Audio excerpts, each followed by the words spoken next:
Perfect. What's up? Welcome back to the Dope as Usual podcast. I am Thomas, Dope as Yola. This is my co-host, Marty What's O'Neill. up, folks? What's up, guys? It's, well, in our time, it's Friday, all right? But to you, it's Monday. I hope you're driving safe. I hope work doesn't suck or school. And if you're at home, awesome. So let's get started. I want to hop right into this. I asked Marty right before we started, hey, have I ever told you this story?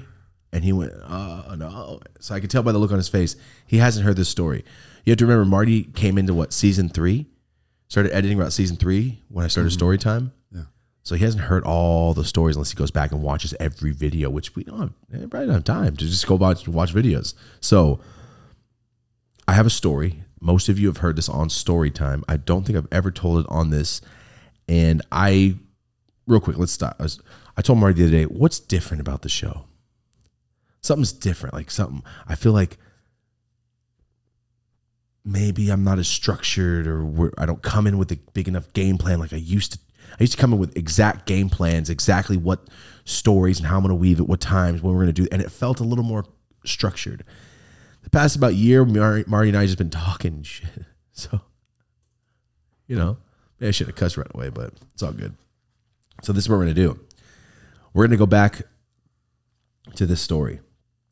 Something I noticed is, we talked about it before, but talking straight to the camera is just so much more intense, I feel. So I'm going to start this straight off with a story time. All right, get ready. Story time. Hold on. You got one Let's for find it? the proper. No, that ain't it. That That's ain't scary. it. Hold on. I think we like the. Or. No, I like. Yeah, there we Story go. time. Someone's in traffic right now at a stoplight.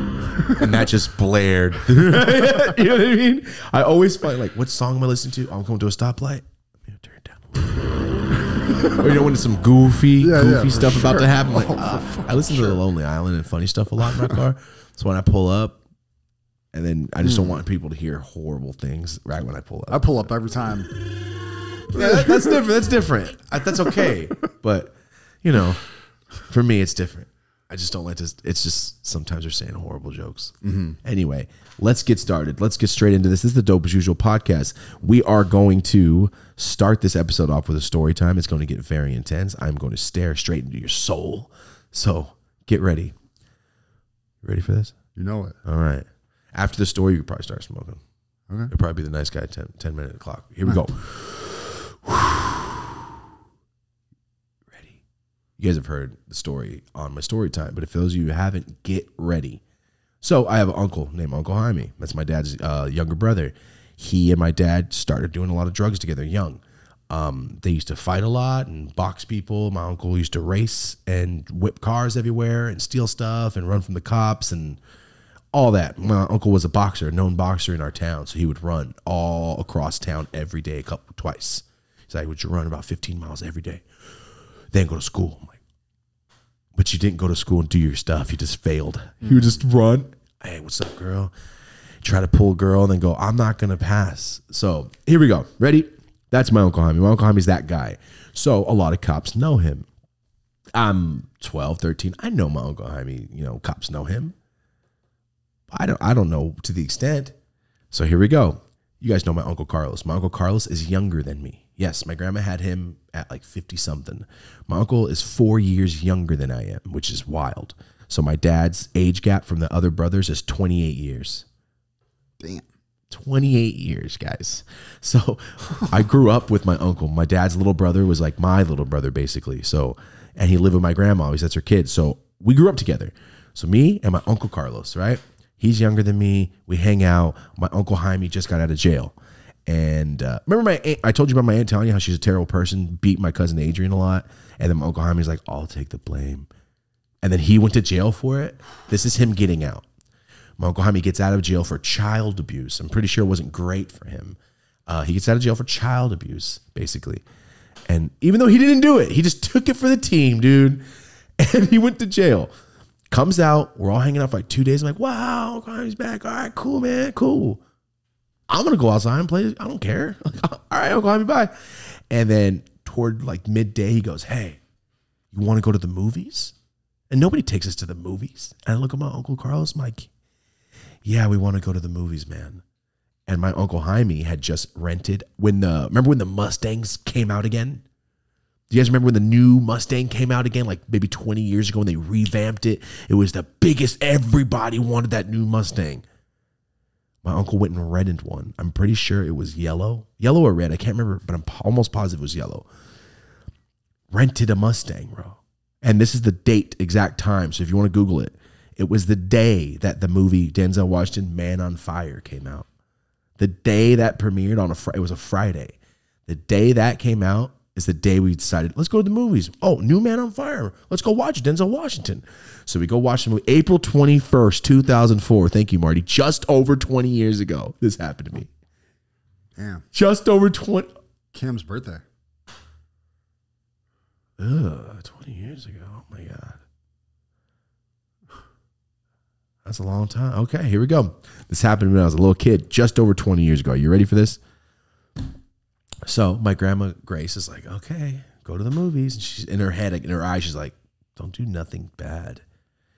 We didn't. Me, my Uncle Jaime, my Uncle Carlos, we get in the car. I'm in the passenger seat of this new wild car. I'm like, all right, cool. You know what? I never go anywhere with my Uncle Jaime. Let's go. We go watch the movie. What a sick movie, right? Dope. Get back on, for everyone from Merced, we get on 59, Highway 59. Here's Walmart. Right here, you take a right going toward the dump. My grandma lives off, like, in the cuts, off Belcher. So take a right like you're going toward the dump. 20 years ago, there was no houses there. There was no Subway and the little gym there. There was no Blue Fire dispensary. None of that was there. Blue Fire used to be Bianchi and Son, the tomato plant or the canning spot. Anyway, who cares? We're going down that. There's no cars, but there's no houses, no businesses. There's like one or two old dilapidated houses that aren't even there anymore. But I know there's a cop. Cops like to chill on the side of that house in case people are speeding. I'm not thinking that. My uncle goes, I remember where we're at. We're about to hit 59. We're on Santa Fe. And he goes, all of that meets into Santa Fe. And he goes, you guys want to go fast? And I look at my uncle. I'm like, yeah, but not too fast, man. I don't like going fast unless I'm driving. So I'm like, all right, let's do it. He goes, all right, buckle up. I'm like, I am buckled.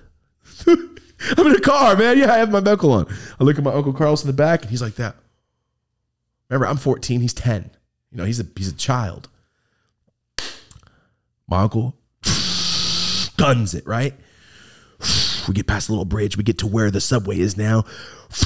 I look at his thing. It says 115. I'm like, oh my God, I've never been this fast anywhere. I don't go with homies at 14 with cars. We don't go fast. My mom doesn't go 115. My dad doesn't. None of my friends have cars. We're too young. I've never gone this fast in my life. So there's me. I'm just like trying to hold on to my chair, like, oh God. But I'm like, oh man, this is awesome. And then we pass where Yosemite is now, the Yosemite Street. We passed that in that old little like silo, the cement silo that used to be there, the concrete factory thing. There was a cop on the other side of that. The second we passed it, I just saw lights. So remember, our whole family's truck drivers, all of them. All my uncles were truck driving at 13, 14 in the 70s. They all know how to drive. My dad used to have a Challenger. My uncle used to drive it. They whip cars. They're country kids. My family's all from the country, so they just whip cars. There are no roads. Just whip it in the field and type of thing. So my uncle can drive. So past this cop, lights go on. He goes, oh God. And I went, what? You just got out of jail. You have 2 children in the car going 115 on probation. Jesus Christ. Yeah, there's no way he's going to not go to jail. So we are 400 yards ahead of this cop, right? We're going 115. He's dead stopped, but he starts going 115 behind us. But I can see on our side mirror, and I'm looking, and I'm like, are we going on a high-speed chase? Are you not stopping? And I looked at my uncle, goes, I'm not stopping. I go, oh no. Oh God. So I'm like, here we go. And remember, my uncle is 20 years older than me. He's 30. He's my age right now. That's like taking my little 10-year-old nephew, John. Let's go. So on Belcher and 59, you know, there's a regular street that you turn on Belcher. It's a regular street. It's not wide. It's just on this old highway, and you turn. You have to slow down to turn. Apparently not. My uncle, I've never seen anybody in person do things that he did in the car. I can't do that. I have to practice to do that, but I know it's in there. So perfect, right? Here's the street. We're 115. My uncle turns his lights off on a old highway and going 115, no lights. And that's when I went, are we going to crash? No. This fool shuts his lights off, takes off the gas, e-brakes it, and we start sliding sideways. Sideways, going one something. Start peeling out right down the street like a NASCAR driver. This man went, gunned it right down the street. No jerking motion, nothing. We slid into this corner that I go down my whole life. I have to slow down to 20, 15 at that turn. We couldn't have been going less than 65 on that slide. Slid into it with no lights on. Yeah, there's a street light, not a big one. We're in the country. You know country street lights. They're every 55 yards. No, that's too close. That's normal. They're every half a mile. Let's say that. It's don't get killed in this blackness. Run to the next light. Don't get killed. When I used to sneak out, I would run to each light. It's scary out there, man. So we're about 4 seconds after the slide, and I look back. No, this way. I look back because I can see my Uncle Carlson right behind me. And behind his head, through the back window, I just see this. I just see headlights. The cop tried to pull my Uncle Jaime move and just spun out into a fence. I just saw lights and then saw headlights, taillights, and it disappeared off the street because it was to the next part of the road. Like I look back when I saw the cops spitting out. I'm like, are we safe?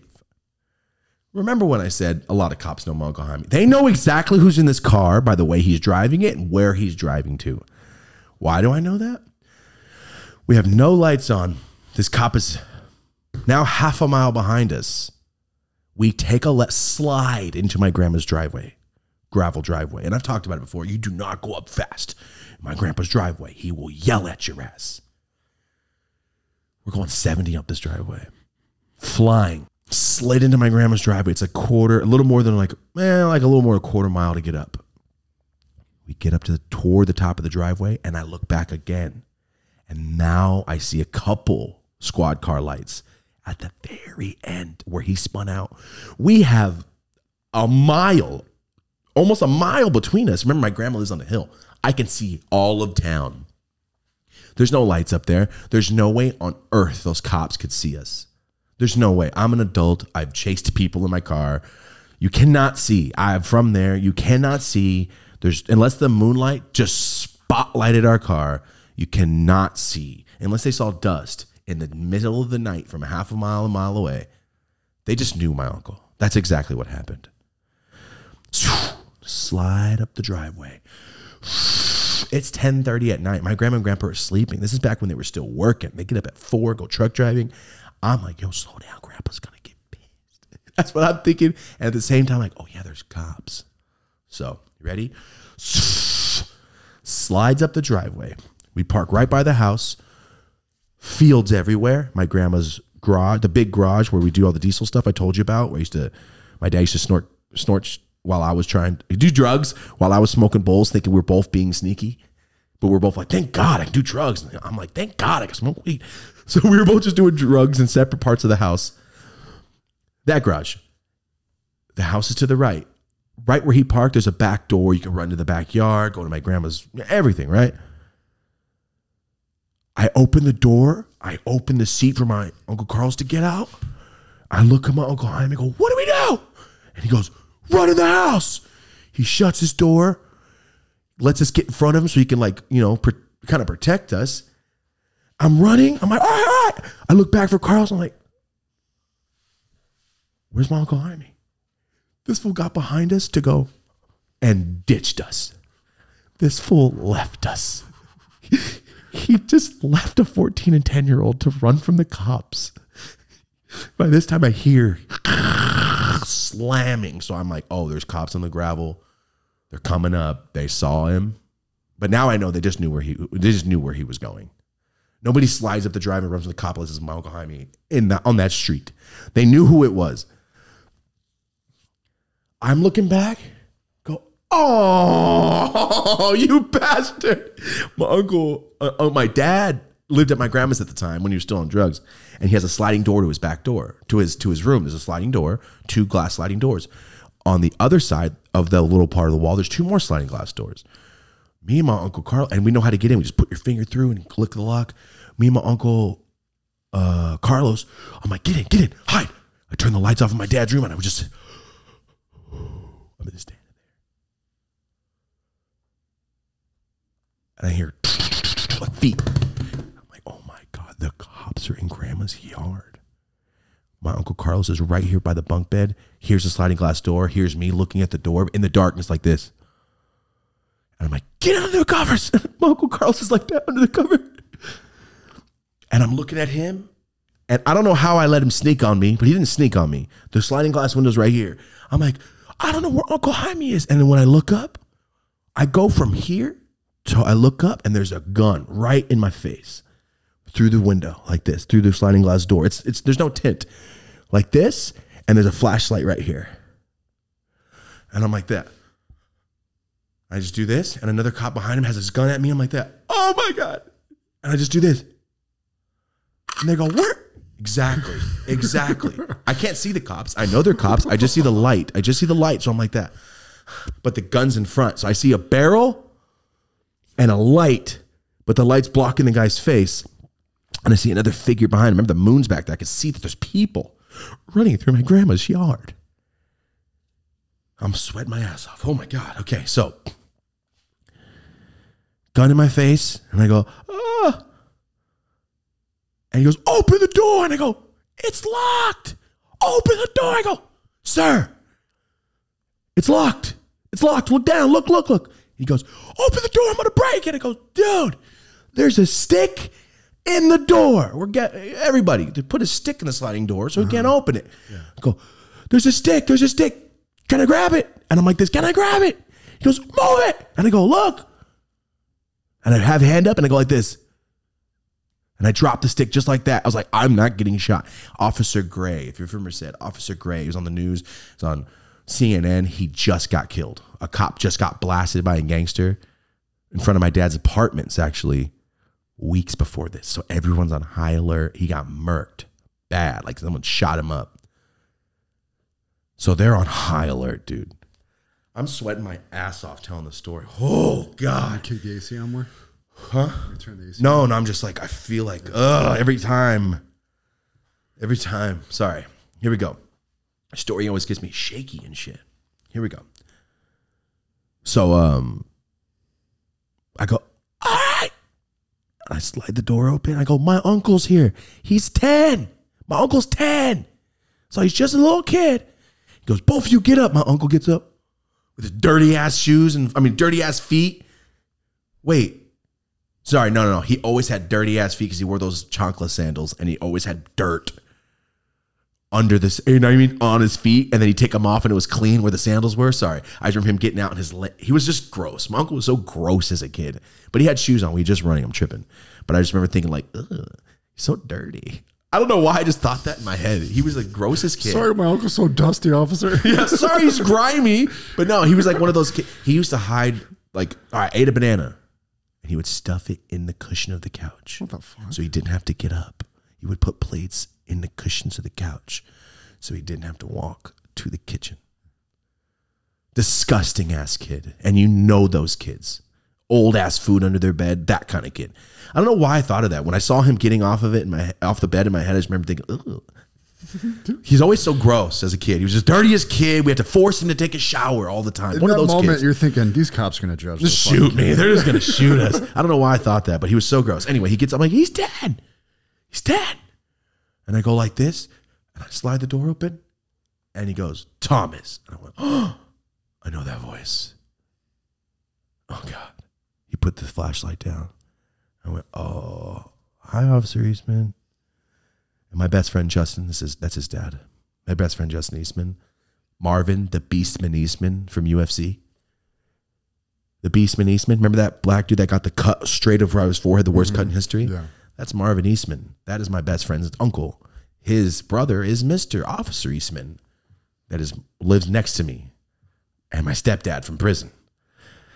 Jesus He lives one Christ. block away, and Justin's my best friend at the time. I know his dad. Why do I know his dad so well? Not just because he's my best friend's dad. He's also my football coach. Giant man.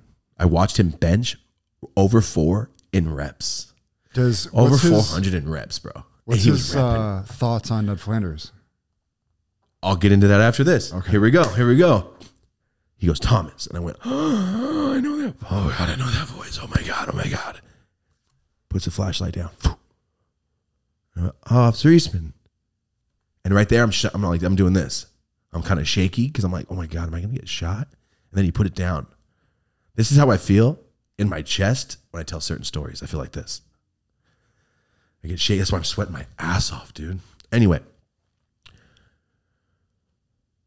He goes, where's Jaime? And I went, how on earth did you already know who was driving? First thing I thought, how did you know that? And I go, I swear to God, he was running with us and then he wasn't. And he looks at me and goes, where is he? I'm like, my grandma and grandpa are in there. They'll come out. And by that time, my grandma and grandpa were already coming out. Yeah. No, it took about 5 minutes. And I went, how'd you sleep through that? That's right. When they took us, not by gunpoint anymore, he goes, come here. They took me and my uncle from my dad's room back right out next to the car. There was like 3 cops going through it, taking everything out. It was a rental. There was nothing in it. They're sitting here searching it. Put me and my uncle against the wall, and the wall on the outside of my grandma's other garage where you parked the car, not the diesels. It has that spackle texture. You know, like old wood, but it has spackle on it. The spackle that you touch and it's like, I'm bleeding. That spackle. And I put my back against it. I could feel in the back of my neck. And I remember everything. I put it like against. There was like little spikies hitting me. I was just like that. I'm sitting there like kind of like shaking. Like, not because I'm cold, not because I'm scared. It's just like I'm involuntarily like shaking in my chest. And I'm trying to talk.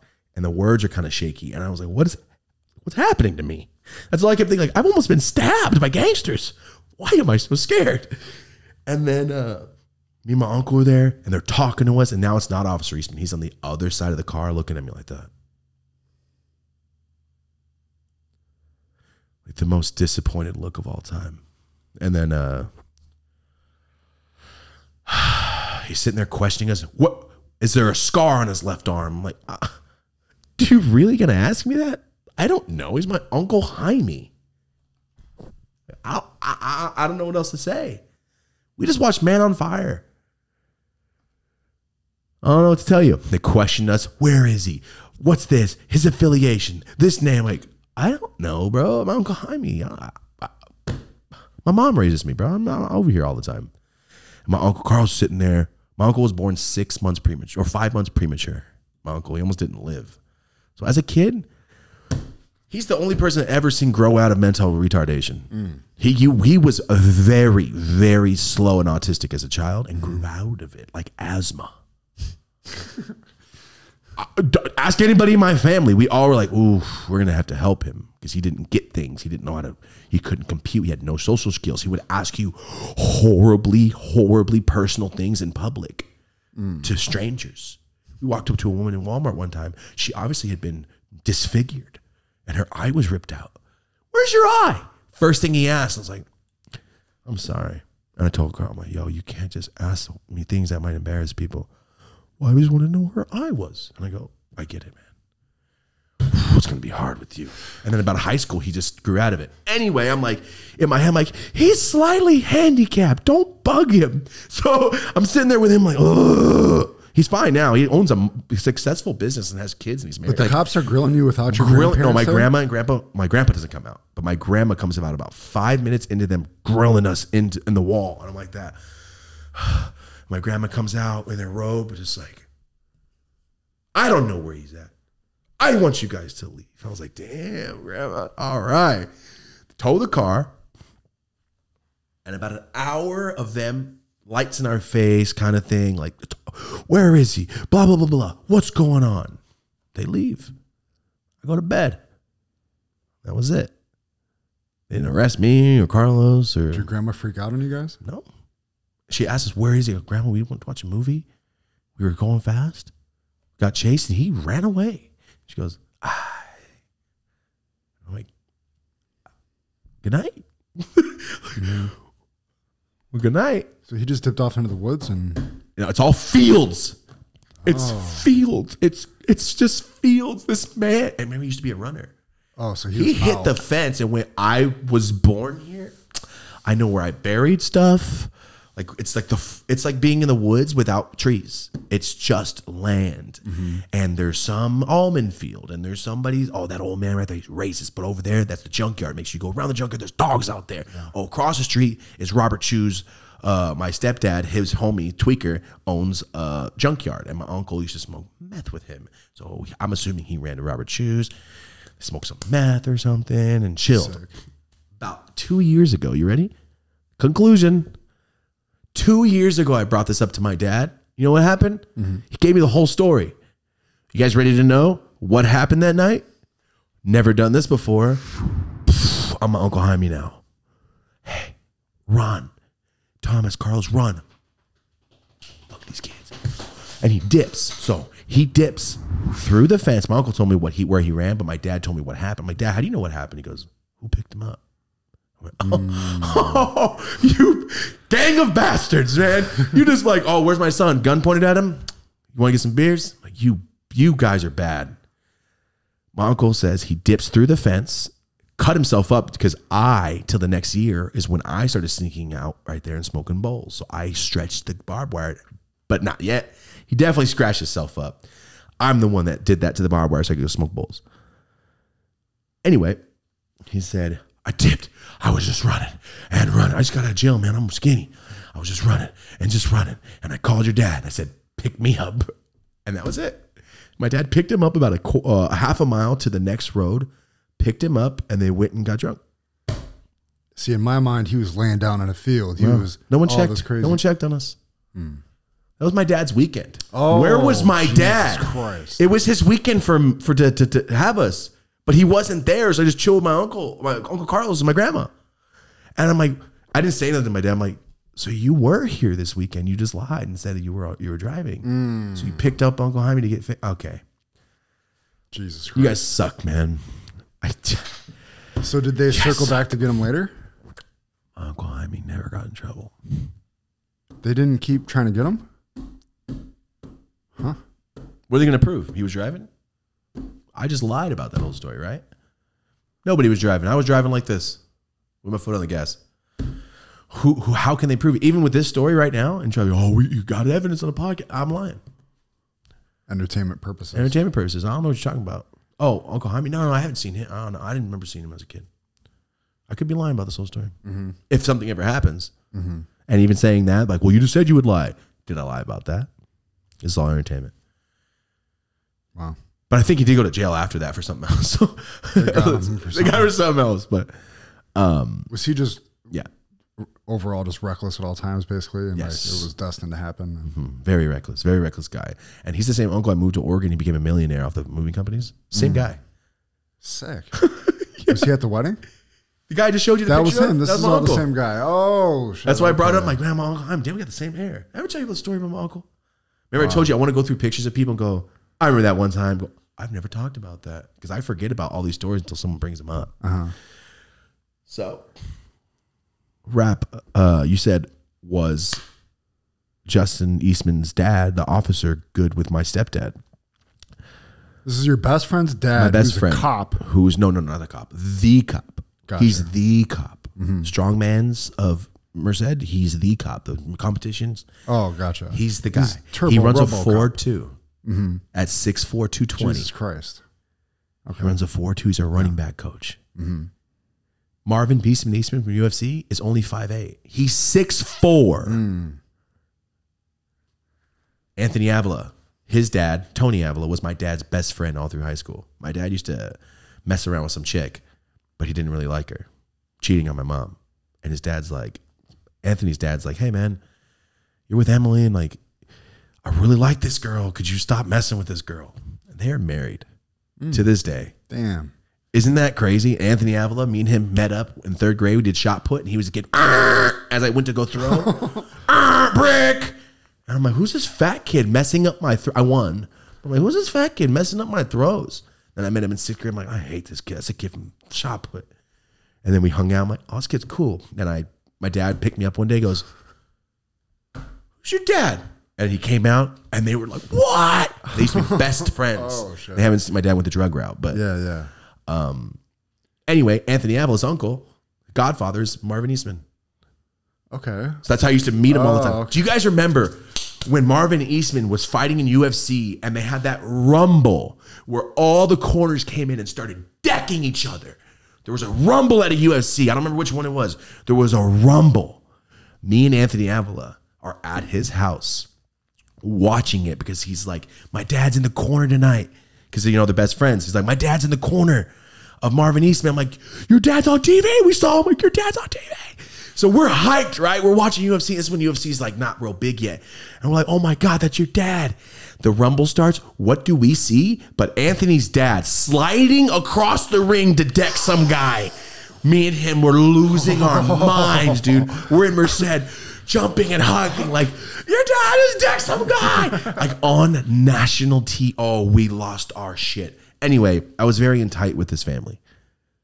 So, that's a long story. So, you asked, is my stepdad cool with Officer Eastman? So we have this big connection with his family because, you know, my other friend is his uncle and his godfather. My best friend, that's his blood uncle. I'm sweating getting so hyped up.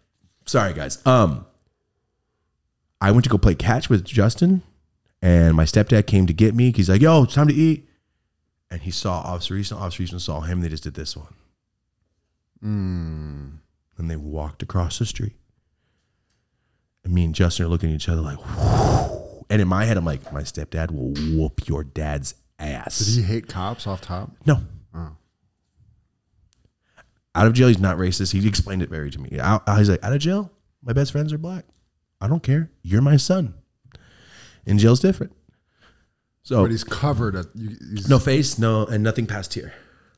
But in this moment, the cops is seeing all his tats? We're all from Merced. He knows Gotcha, him. gotcha. Like they know my Uncle Jaime. My stepdad has 17 felonies in Merced, the city of Merced. Okay. Before the 3 strikes, you're out. 17 felonies, bro. They know Was him. he aware that he was your stepdad before that? Nope. So here we go. And I go, oh, my stepdad's here. And then Officer Eastman goes, and my stepdad just, this is one like a cowboy, like they're about to do a duel. And then me and Justin are looking at each other with the ball. I'm looking at him, and he looks at me, and I'm like, oh. And they both look at each other from across the street. Shake hands. Walk toward Officer Eastman's sick-ass Pontiac he had. They talk for about 15 minutes. And then we walk back. On the walk back, I'm like, hey, what happened? I was too curious. I'm like, what happened? He goes, so we know each other. We fought before. Mutual respect. So we just had to talk it out. Be like, yeah, our kids are friends. This is going to be cool, right? And he goes, it's going to be good with me. It was good with you. And that was it. And I mean, my stepdad's not a terrible guy, but yeah. he's a terrible guy. yeah. They're like, yo, we know the bodies that you have. We can't prove it, but we know it's you. We know it's you. Like, he's a bad guy. He's a bad guy. But the cop took the time to talk to him? Yeah, Officer Eastman, we're best friends. I've been chilling with Justin for 1.5 years. My stepdad's been in prison for 1 year. He just got home doing the thing, showing me how to lift weights, teaching me some Spanish and stuff about dinosaurs. He was teaching me this whole stuff about dinosaurs. I remember where it was at. And we had the little bench, and he could hit like 150, but he did it like 50 times. I was like, what is happening? You know, like the strongest man I've ever seen in my life. And then I saw Officer Eastman rep over 400. It's ridiculous. Repping with the legs crossing up. With Coach Scheidt. Remember I told you my football coach I hate? The strongest guys ever. Oh, sorry. We'll start smoking right now. Get back to school. Get back to school. And what happens after that? That's when my coach starts hating me. Remember I told you? During Christmas break, I'm the only person in the entire school, freshman, JV, or varsity, that showed up to weightlifting training. I'm the only one. I walked in and went, am I the lame ass fool that showed up? I'm leaving. And the coach just walked in like, I like to see that you showed up, man. Good for you. I was like, I can't leave now, damn it. And I have to show up every day now. God! I showed up every day for a month in summer. Cool. I was pissed. I did that shit. Yeah, so I'm sitting there with my 150 or 165. I'm like, ah! And then I see them put 4 plates on each side. He goes, all right, let's go. And Shite has his feet up, hitting it like nothing. And then Officer Eastman hits it like nothing. I'm looking at him. And they both go, you'll get here. You just got to keep at it. And I was like, that was very encouraging. So all right, weight. Let's go. 45 pounds in each side. Oh my God. They're hitting it with reps. And then they did this one. Close grip. They're beasts. Yeah. After the summer, let's just say Coach Shy hates me. I walk into the locker room and I see Shite, Officer Eastman talking, and they look at me and they both look away. And that was over. They just think I'm a fucking criminal now. Both didn't like me anymore. Really? Your friend's dad didn't like you either? I didn't do anything wrong. Yeah. I did nothing wrong. Did your stepdad beat his ass when they fought? Oh, I'm assuming, yeah. Oh, my Uncle Jaime told me a story about Officer Eastman and him when they were both young. So my uncle's like, Officer Eastman, he's like, that guy, because I told him about him. He's like, oh, Eastman. I go, yeah. I'll tell you a story about that. So my Uncle Jaime used to be a Golden Glove boxer kid. He used to run, he used to do track, he used to do cross country. He said, so I was stealing. I was there used to be a school depot right by my grandma's, they keep pencils, they keep all the stock for the whole district. And my Uncle Jaime broke in there to steal. He doesn't even do his homework. He's just a thief. School supplies? School supplies. He broke in to steal school supplies. So I'm grabbing pencils, grabbing notebooks, man, anything I want. Trapper keepers, I'm grabbing everything. He was a kid, he's in the 80s. I'm like, in my head, I'm like, you don't even go to school. Why were you stealing that? And he's like, so I'm stealing. I hear door close and I see light. And I'm like, oh no, it's the cops. So I bust out the back door and who is it? Hair. Officer Eastman's bald, big, giant black man. Like huge. He's Shannon Sharp buff, but buffer. Bigger than Shannon Sharp. Okay. I 100% will call it. He's bigger than Shannon Sharp. He used to wear only Under Armour shirts. Only. Okay. He's that guy tucked into slacks. Oh, okay. I got you. Like going to work. I understand. Yeah. Keep my heart rate up. One of those guys. Yeah. He's like, I dip. I start running, and who do I see? Officer Eastman. And he goes, he had hair. He was young. Oh, no, he didn't say he had hair. He's like, he was young. He's a detective now. So he used to be just a cop. Now he's a detective because he's the man. My uncle said he started running, hit a fence.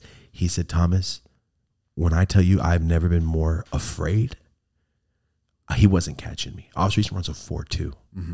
He's a monster.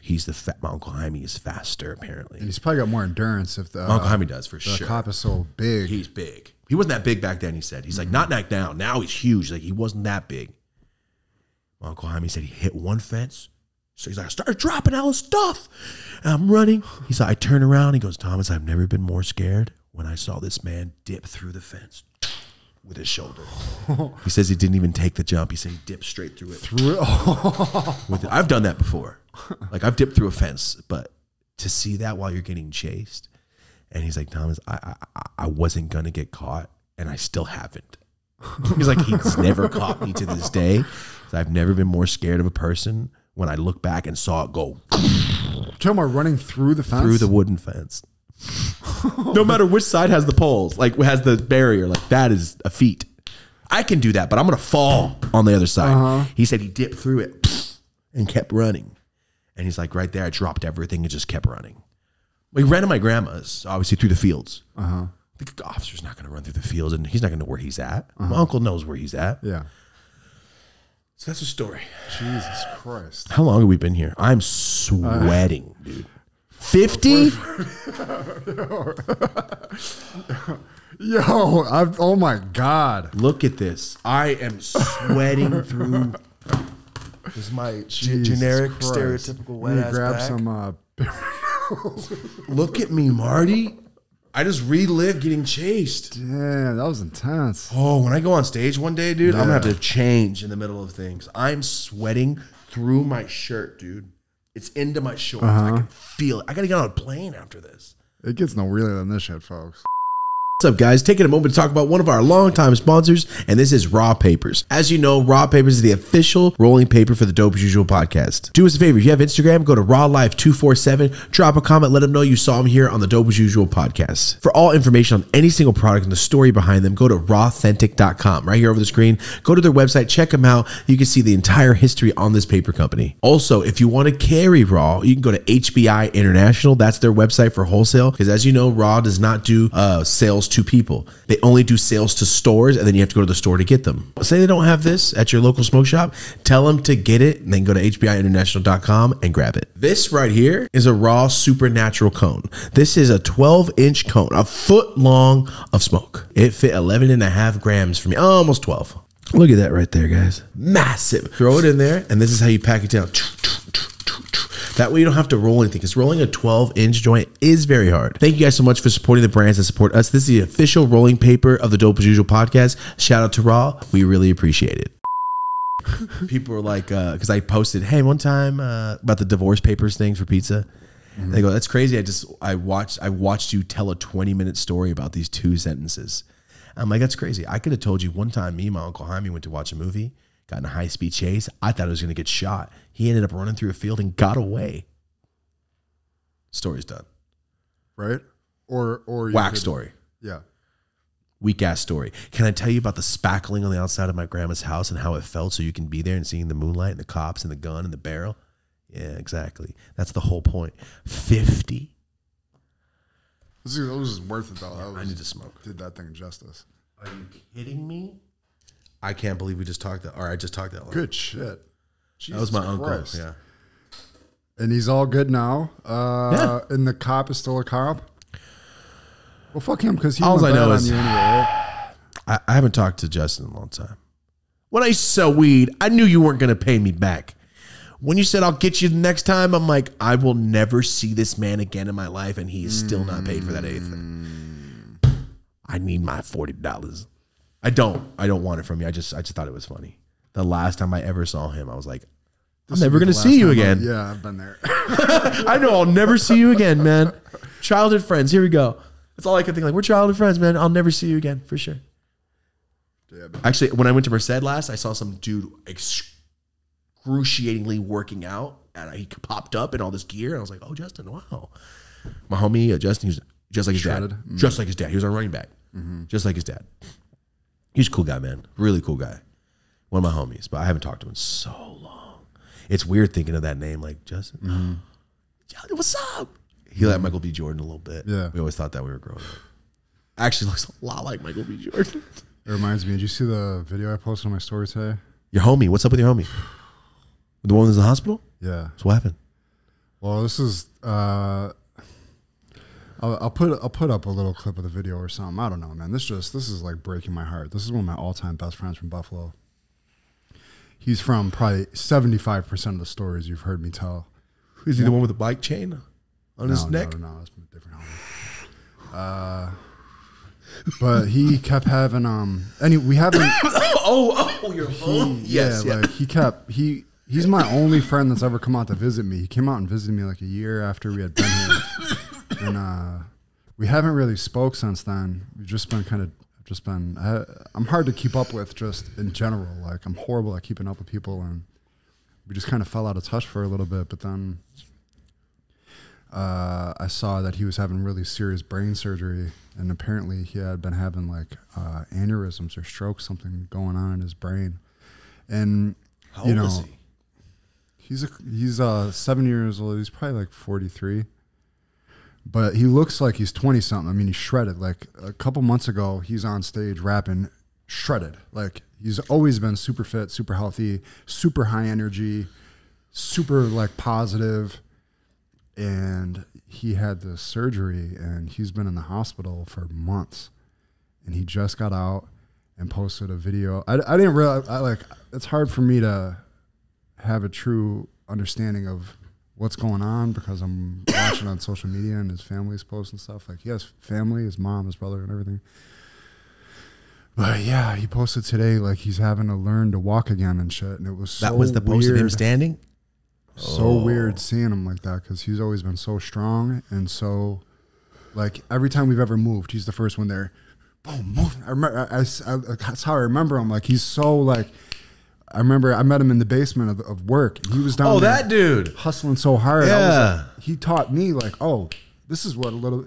He's down here cleaning this basement, and he's got the pep in his step, and he's like, yeah, I'm being thorough. I don't want to hear shit from anybody. I'm doing this and I'm doing that. And like, I was like, me and him click right away, and I swear to God, was like my biggest supporter all the way up. Always believed in me, off top, like always gassed me up. So he's in a bad way right now, but he's getting better. Is the good point? He's out. He's out of the hospital, and he's learning to walk again, but. I saw the picture. I'm like, man, he looks frail. I didn't realize he was learning to walk again. Oof. Yeah, he just regained movement. Of Well, his feet. in no time, Yeah, he'll be out here. We'll get him on unrestricted. Yes. We got unrestricted stories. Oh, boy. so unrestricted. We decided we can say whatever on earth that we want to say, even if it's offensive. I'm gonna. And the website is done, folks. We're just gonna film our first unrestricted episode, and that bitch is going live. I've been working on that thing, and it's done. Let's go. Yeah, we gotta get your homie out here. Yeah, Any of your homies. Yeah, a lot of them. They're all perfect friends. Yeah. But especially him, because he's a little bit older than me, and he came up straight up out of the east side. Like all that Griselda shit you hear, he lived that shit and grew up in it. Like he's got wild stories. Me and him got wild stories. We went through a lot of shit together. First thing he's about, me and Marty stabbed some guy. I'm like, oh, never heard. No, Marty's face. No, not like that. We were on a mission together. We believed in each other when there was nothing to believe in, and just rock bottom. And he always gassed me up when he didn't have to. Nice, man. Yeah. So shout out to him. Show him some love on Instagram. And What's his name again? Hey, Aaron. Hey, Yeah. there you go. That's right. It's like I know it's something odd. Yeah. Hey, Yeah. Exactly. but just the letter A or AYE. Coming up, we always spelled it EAY. I like that. Yeah. But I'm talking about he rented me the car like to get to my shit. You better He find the money. That Yeah. guy. Find a way to get the money. All those Yeah. wild stories with Goofy and plugging in there's so many stories. Like there's so many stories. It just kills me to see him like that. But because he's so positive and he's like so like such a positive person. But he'll be back. We'll get him on here. Nice, dude. Random. You remember the story I talked about where I was doing hella coke with my friends, and then my friend went in the bathroom and started like throwing up, and it smelled like shit, and then he had to go to the hospital because his guts exploded. Remember? I'll tell that story. I told the story on story time. Okay. My homie Spencer, shout out to Spencer, he's out of the hospital now. I look on Facebook because I get Facebook now. I finally got it. Everyone's got a kid. When I look at Facebook and I'm like, I remember you in 6th grade. You have 3 kids? Oh, it's very odd. Like, I remember your little ass. Yeah, your kid looks just like you and I remember you. So I'm getting that stage, right? My homie Spence posted. Shout out to Spencer. He's home now. He's out of the hospital. Had something happen. And he goes, when I was 14, something happened. My stomach, and it's happening. It happened again. He had this get cut open again. They had to remove intestine again. Oh, God. From the night that we were doing all the coke, and he almost died. My friend was doing so much coke and he started puking, but me and him split the sacks. I didn't want to do all the coke without him, so I saved a lot of it. But I kept checking on him like, hey, man, are you okay? Also, you want to do some coke? Because I would love to do it. I don't want to do it without you. It's half of ours. And he was throwing up this black oil, and it smelled like shit. It smelled like human shit when I walked in like, are you okay? We had his dad pick him up. He went straight to the hospital, had to get immediate surgery. His guts twisted. His intestine got pinched, twisted, and was blowing up. And all the shit By coincidence? All the shit he was throwing up was unprocessed shit. Ew. That's why it smelled that way. Oh my God. It was getting processed and then had nowhere to go, so it just came back. Anyway, it happened again, which is insane, dude. Did it have anything to do with all the coke you guys were doing? I don't know what the problem was, but couldn't have been. We just started. Didn't happen to me. What a horrible time for that. Yeah, it's just random. I saw on Facebook. I'm like, wait, it happened again. 20 years later, almost. Oh my god. But yeah, let's get out of that talk. Let's get into some of these topics. I got something pretty funny for you. Now, you don't speak Spanish, correct? That's very, very, very true. Sí. Or do you? What's it like to go in? Me dijiste el otro día, una vez me volví loco y dije, ¿cómo? Dijiste, sí, perdí la cabeza por 5 meses.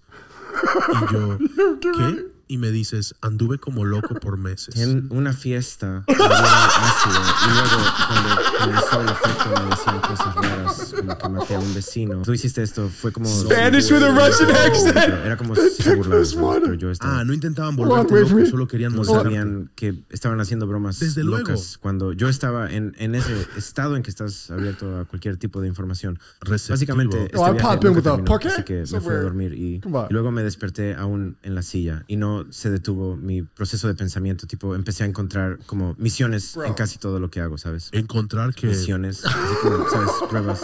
estabas alucinando. Sí, como preguntas compulsiones compulsivas, se reconfiguró un poco. ¿sabes? Y fue una lástima it's porque making la verdad your que family so acabé happy. conmigo porque me sentía You should send that to your family. That was fucking insane, bro. Right? That's my voice. They nailed it. That was my voice. Yes, they really, really Can we play it nailed real quick one more time? Just the beginning. Me dijiste el otro día, una vez me volví loco y dije, ¿cómo? That's Dijiste, that's perdí too la much. That's cabeza por insane. 5 meses. We should play Y that for yo, my grandpa. Then he's ¿qué? gonna go. Y me dices, All right, I'm gonna die now. That's what I'm saying. Are you kidding Yo, me? it's so good. That was weird. Right? Hold on, you gotta hear me real quick. anduve como loco por meses. en una fiesta me dieron ácido y luego cuando comenzó el efecto me decían cosas raras como que maté a un vecino. Tú hiciste esto, fue como No si puede estuvieran ser. jugando conmigo, pero era como si se burlaban, No intentaban volverte loco, solo querían no molestarte. sabían que estaban haciendo bromas Desde luego. locas. Can we have a filter over my mouth and when I talk it comes out as Spanish? So when I'm in Texas this weekend, I'm like, no. It was so fluent and smooth and like It your sounded actual tone so and cadence. normal. Guys, Marty, I did not think that was going to happen today. That was insane. I cannot stress how wild that was to hear my own voice in a different language. And then Nikita. cohesive. And then Nikita's Russian ass accent speaking Spanish. Yo, they could have picked any episode to transcribe and they picked a Russian episode. It just picked it. No, this is a company that's offering to transcribe our episodes so into they just happened Spanish. to So they pick did a this sample and they just picked this one. Oh my God. I'm just going to memorize this stuff that I said, and that's all the Yep. Spanish I'll know. Yeah. You really went crazy? Yeah, it's all about every acid. time. What do you want to order? You really went crazy? Over and over. I love this. So guys, I'm going to see what they're talking about, but I would love to have a Spanish version of the fucking episodes. Marty, that was mind-blowing. Yo, me and you sitting here in a solo episode talking Spanish would be hilarious. That was incredible. I like that. Yeah, right? I really like That's that. sick. All these celebrities doing it in Spanish. Come on. Come on. How sick would that be? Wow. Maxo Cream in Espanol. Come on. Smiling in Spanish. Wow. Okay. That was very cool. That was epic. Let us know what you think about that. I don't know if we're gonna be able to make that happen or not, but I think it would open up a whole new segment of the fan base if we can go a la Espanol. French to Spanish? Is that what you just did? Allah, Espanol.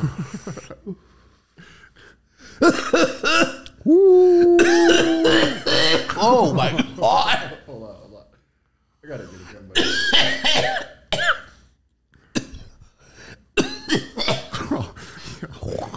For everybody at home, sorry. Wondering what the fuck is going on. Getting the Nova with the water attachment.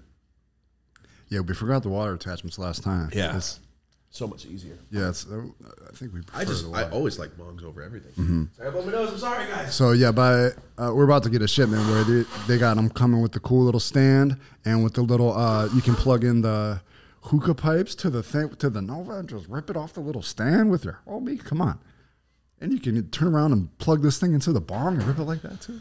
No, it's epic. Oh my God, that Spanish, it blew my Right? mind. It reminded me of when Buzz Lightyear got restarted. It's just Marty, great deep reference. I liked that.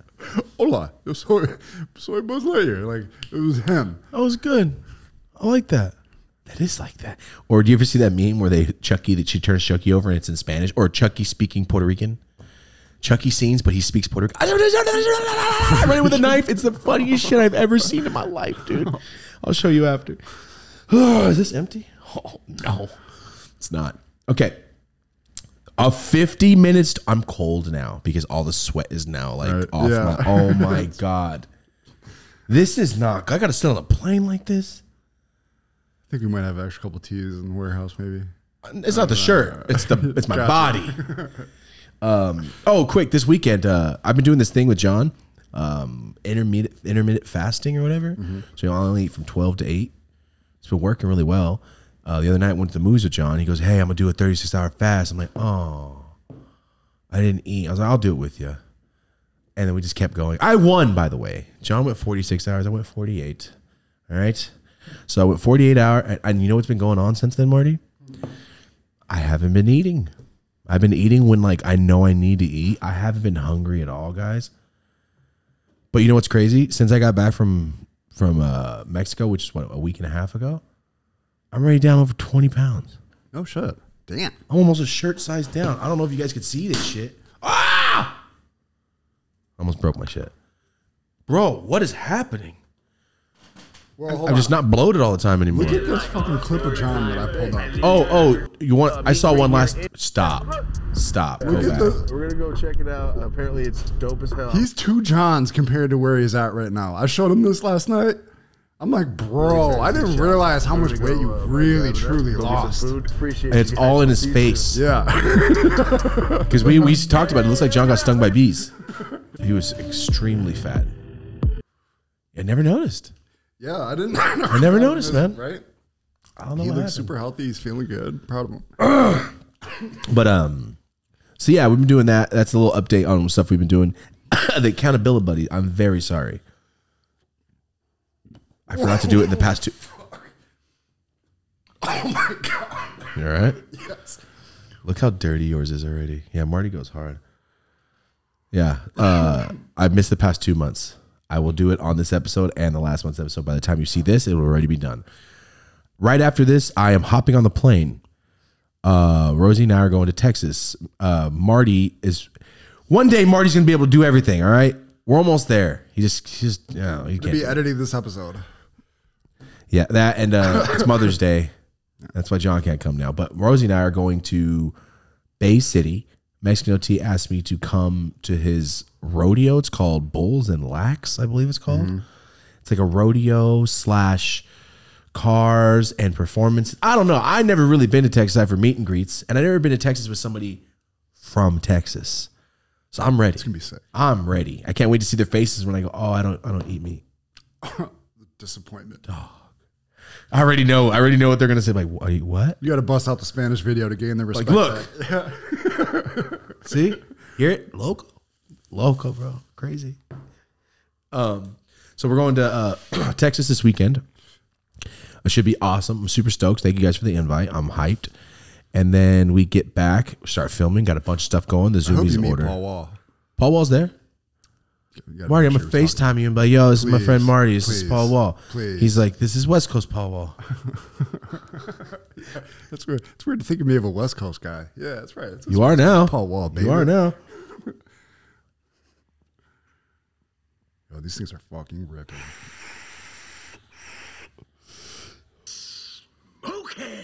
You. How long have you had that loaded up? It's been on there a while. Are you shitting me? Can you hit it one more time? Come on. Don't be leaving me out of the loop like this. I didn't know we had that shit. Come on, this shit has been on that this was sick as hell. Oh, God. Here we go. Let's get on to some of these. Wait, what time are we at? We're going to do it. We're going to actually do it. Let's do it. Maybe we give a quick forecast of what we got coming up here. Guest wise, I guess we can since they're locked in. All right. We had 30 people damn near locked in for this episode. Nobody actually fucking locked in. You know, we said we're not going to talk about our guests anymore, but everybody's locked in. So we'll tell you guys who's coming up. I've seen this guy on the internet before. I thought it was very odd, but kind of interesting.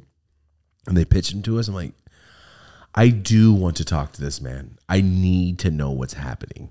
So next guest is going to be the Therapy Gecko. You guys have seen him. He's a guy that does a therapy session show with Green, and he's a gecko. He dresses as a gecko. You've seen him before. I just think it's really a awesome concept. Like, how odd. Let's talk about therapy. Like, wait, let's sit down with Green Dr. Drew. I'm ready. I can't wait. I got shit to go over, son. I'm ready. And then right after that, we have Fulcrum. Fulcrum's coming back in. We were like, yo, we just had Fulcrum on recently. Wasn't that fucking recent? It was December 22. It has flown. I didn't realize how fast that went. December 2022 is the first time we had Fulcrum on. So Fulcrum's coming back right after that. And then right after that, the next week is Bert, right? Pretty sure. Then after that, I believe the next guest is Bert Kreischer. He's coming on toward the end of... It'll be the first episode of next month. There you go. But if you're out there, you better bring your lungs. Because I've seen Bert be smoking these joints. Yep. We're smoking it to the tip. Buckle up, sir. We're smoking it all. Not just light. We're going to smoke. You see the bong that's taller than you? We're smoking it. The way he drinks is the way we smoke. So I wonder if Bert get dabs. ready. He will. Right? He will that day. Our goal is to get him completely wasted, and then I'm gonna have somebody walking in a Kool-Aid outfit like, you suck his. He loves Kool-Aid, man. Oh, thought it'd be funny. I just made that up. I'm just kidding. Yeah. No, we need introducing, and it goes comes back up. Wow. You want a water? I mean, we could just do this, but that's Way sicker. Like, tight. And put a little camera right here. yep. Little lighter pops up. Come on. I want the Wayne's World licorice cutter, but just joints. Yeah. Cut. That's how big of a joint I want. That's how big of a joint I want, but it's rolled. Yeah. It's So like it's a one big snake joint. Yeah, exactly. Like, oof, It's a big and then just coiled tighten it joint down. over here. Ooh, I'd be sick. All right, let's get into these topics, Marty. Now that we're a real show, we have to talk about world things. You know what's crazy? I don't give a shit about world things, but lately I have to. You know why? Because I will only talk about selling drugs and doing drugs and having drugs for the rest of my existence if I don't look at other things. This is not a microphone, but it kind of did look good when I was speaking into it. Hold on. Don't forget to get your pet spayed or neutered. This is The Price is Right. I'm Bob Barker saying goodbye. Why did he have such a long fucking microphone? Bob Barker had a microphone longer than this. Yeah, it was. I don't know. Drew Carey? Love Drew Carey's show. Love Whose Line Is It Anyway? I want Bob Barker back on Price is Right, man. I know he's dead, but come on. We can AI him for AI him, dude. If you get AI Tupac into this, rolls right into the next beat, into the next topic. Marty, people have been asking me in my live, what do you think about this Kendrick Lamar and Drake beef? And I go, my number one response, because I keep thinking of it, is I don't think this should keep going. The last time a real beef happened, they both killed each other. And they were both famous as shit. If you think about this right now, that's like both of these fools shooting each other. I'm saying if it got to that point, the last time this happened, and the whole world was like, damn, he dissed you hard, hit him up. He's dead. He's shot to death. Tupac could have lived, though. I know, but think about it. The last time it got serious, where people were talking shit as superstars, they both had to die. Almost. So it needs to slow down. It needs to slow down because you know why? Both of them, one's affiliated, one's got enough money to be affiliated, and you know, just be careful. I agree with all that. I mean, there's been a lot of hip hop beefs. No, but in my not opinion, like this though. There's only been 3 that are on this level. Well, Hit 'Em Up was like a number one. We got Tupac and Biggie, obviously. Although Biggie didn't really ever come back because I think it was one-sided. I honestly believe that in that he was like, I swear to God, I didn't know. That's what I think. Yeah. It could have been a situation of Tupac getting amped up and just, you know. I hope. I hope. Also, Tupac could have walked away. If he didn't, you know, I don't think people didn't shoot him over Biggie. But I know, it was but I'm in saying, the midst of all I that get it, but you know what I'm controversy saying. and The all last that time shit. it's like, they're both dead now. Yeah. And then we had Jay-Z and Nas, which I would put up in that bracket because they actually went back and forth. Like, I have no idea about this. Remember, I didn't listen to any of that shit when I was a kid. Jay-Z and Nas had one of the most epic rap battles of all time as the Kings of New York. Oh, no, I never knew. Ether has become a verb. Nas put out Ether when I was in high school. I remember the moment I heard it for the first time. Boom, boom, fuck Jay-Z. It was a real, I mean, we're talking about the most highly disrespectful, but people really sparring. Like, we're talking about, you know, the greatest of all time really going at each other disrespectfully. Okay. That ends and culminates actually in a few years later, Nas signing to Jay-Z under Def Jam. Stop. When Jay-Z became vice president of Def Jam and then putting out music together and all this other shit.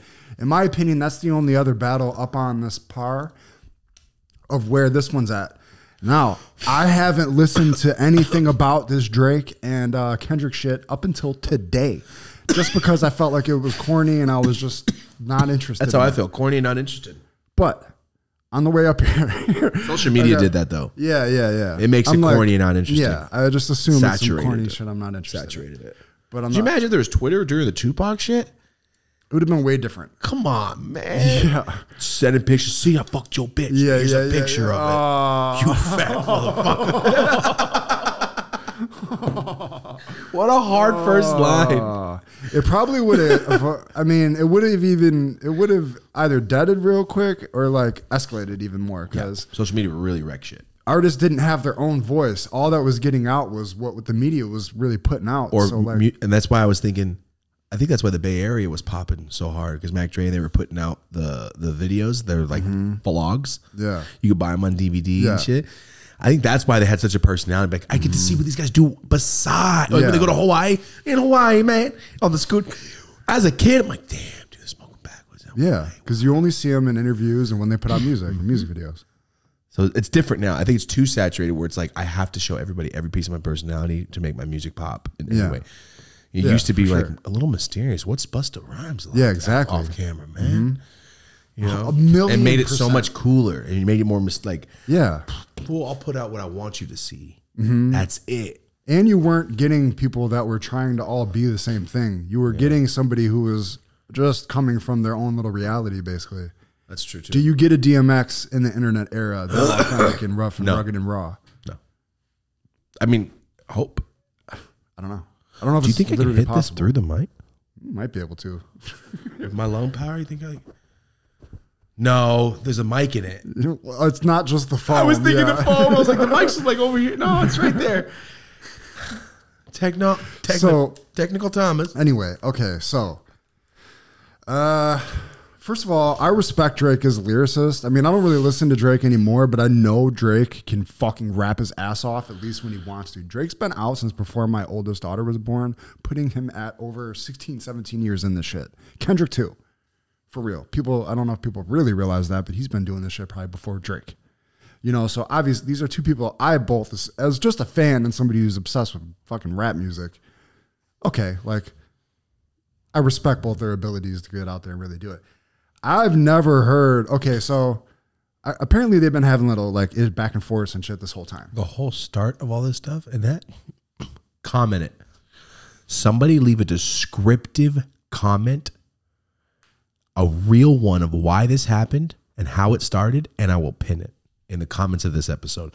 Please give us some insight. But if they all are like just a bunch of bullshit, I'm not going to pin it. Give us some good stuff. I read a timeline of events, actually. Oh, okay. Never mind. Here we go. Because I don't know. All I know Yeah. is I listened to the songs in order. Yeah. Because somebody tweeted at me like, oh, here it goes. They've been taking little shots and shit at each other for years, basically, ever since, like, some magazine interview where, you know, just little petty shit back and forth. But it was that J. Cole track that kind of reignited their little beef or whatever. But then I think Kendrick probably, whatever track Drake put out, then Kendrick felt fucking disrespected and had his fucking feelings hurt. And then he's like, I'm going to let off all this shit on my chest. And over the past 10 days, they've been going back and forth with these like fucking 6 tracks a piece at this point or some shit. Stupid sick though, right? Some of those beats Yeah. are real commercial hits, dude. 3 of them, you got the Euphoria, Hard. then you got the Meet the Grams. That one is cool. It's very descriptive. It's like listening to Immortal Technique. It's like, yo, I'm gonna listen to it, and I'm like, wow, this is insane. I'm not gonna sit here and bump. Yeah, exactly. But it was just so like ruthlessly disrespectful to sit there, write a letter to this man's family, to his kids, to his parents, tell him you raised a piece of shit. It was really funny. Really, like, Jesus Christ. It was more That just was like yo, it was like going to a roast battle. yeah, exactly. It was really like it was like very King of the much- Dot. But it was like It was bad. really how you brutalize a guy. By talking to his kid and like by like talking to his family and shit, his mom. But that's what a creative person is going to do. You're when getting they're an pissed. artistic mind. Exactly. That's like- why, Marty, you hit it on the head. Because people keep asking, I'm like, yo, Drake is the biggest superstar. Yeah. He's Michael Jackson. We get it. You can walk anywhere. You are the man. Mm-hmm. When it comes down to being a real lyricist, you cannot touch Kendrick Lamar. Yeah, that's it's tough. just it's Yeah, different. yeah. And a lot of people are like, no. Let's be honest. Come on. Just be honest. Yeah. Drake's great. He's great. He's He's a sick. hit He's maker dope. superstar. He's a superstar. He's dope. Some of his raps are hard as hell. I don't really do the R&B stuff as much. Some of his raps are hard as hell. He can start the party with a song starting. I get it. You want to bump him in the car when you're with your homies or you're going to a party. I get it. Kendrick Lamar is a different, like, yo, guys, I'm going to just listen to this in my headphones because I really want to hear what he's saying. That's a different style of artist. And, you know, I got into it with John because John swears to God that Kendrick Lamar is the worst rapper ever. He just does not like his music at all. It's shocking how much he does not like it. But he doesn't like intellectual shit. He likes the gang, like the drug stuff. He loves that stuff. We talked about it last night. But it's hard to compare when it's like, yo, you're the biggest and you're the best. But if you want to say who's the real best, like, I mean, it's like this. Gordon Ramsay, you're the best chef, the biggest chef, you're the best cook, blah, blah, blah. That lady over there crushes it and the whole town knows it and she actually will win a world competition. Yeah. Yeah. Like, yeah. Like, yes, you're the most famous for sure. You're the most famous, but you're not the best. Your songs get better, bigger views, but they're not better songs. And these are opinions, preferences and opinions. But if we're going to be real about it, that Push-Up song that Drake did was cool. The Euphoria one was harder. Just a better song too. The cooler. It was just, it switched up. It was sicker. But then it was just cooler. The one that he just put out, like the last one Kendrick put out, Nothing Like Us or Not Like Us or whatever Not Like it is. Us. That it's like got that. Now that was like a brutalization. Like now he's shifting into being That was pissed the hit 'em off. up version. Yeah, that was like. Yep.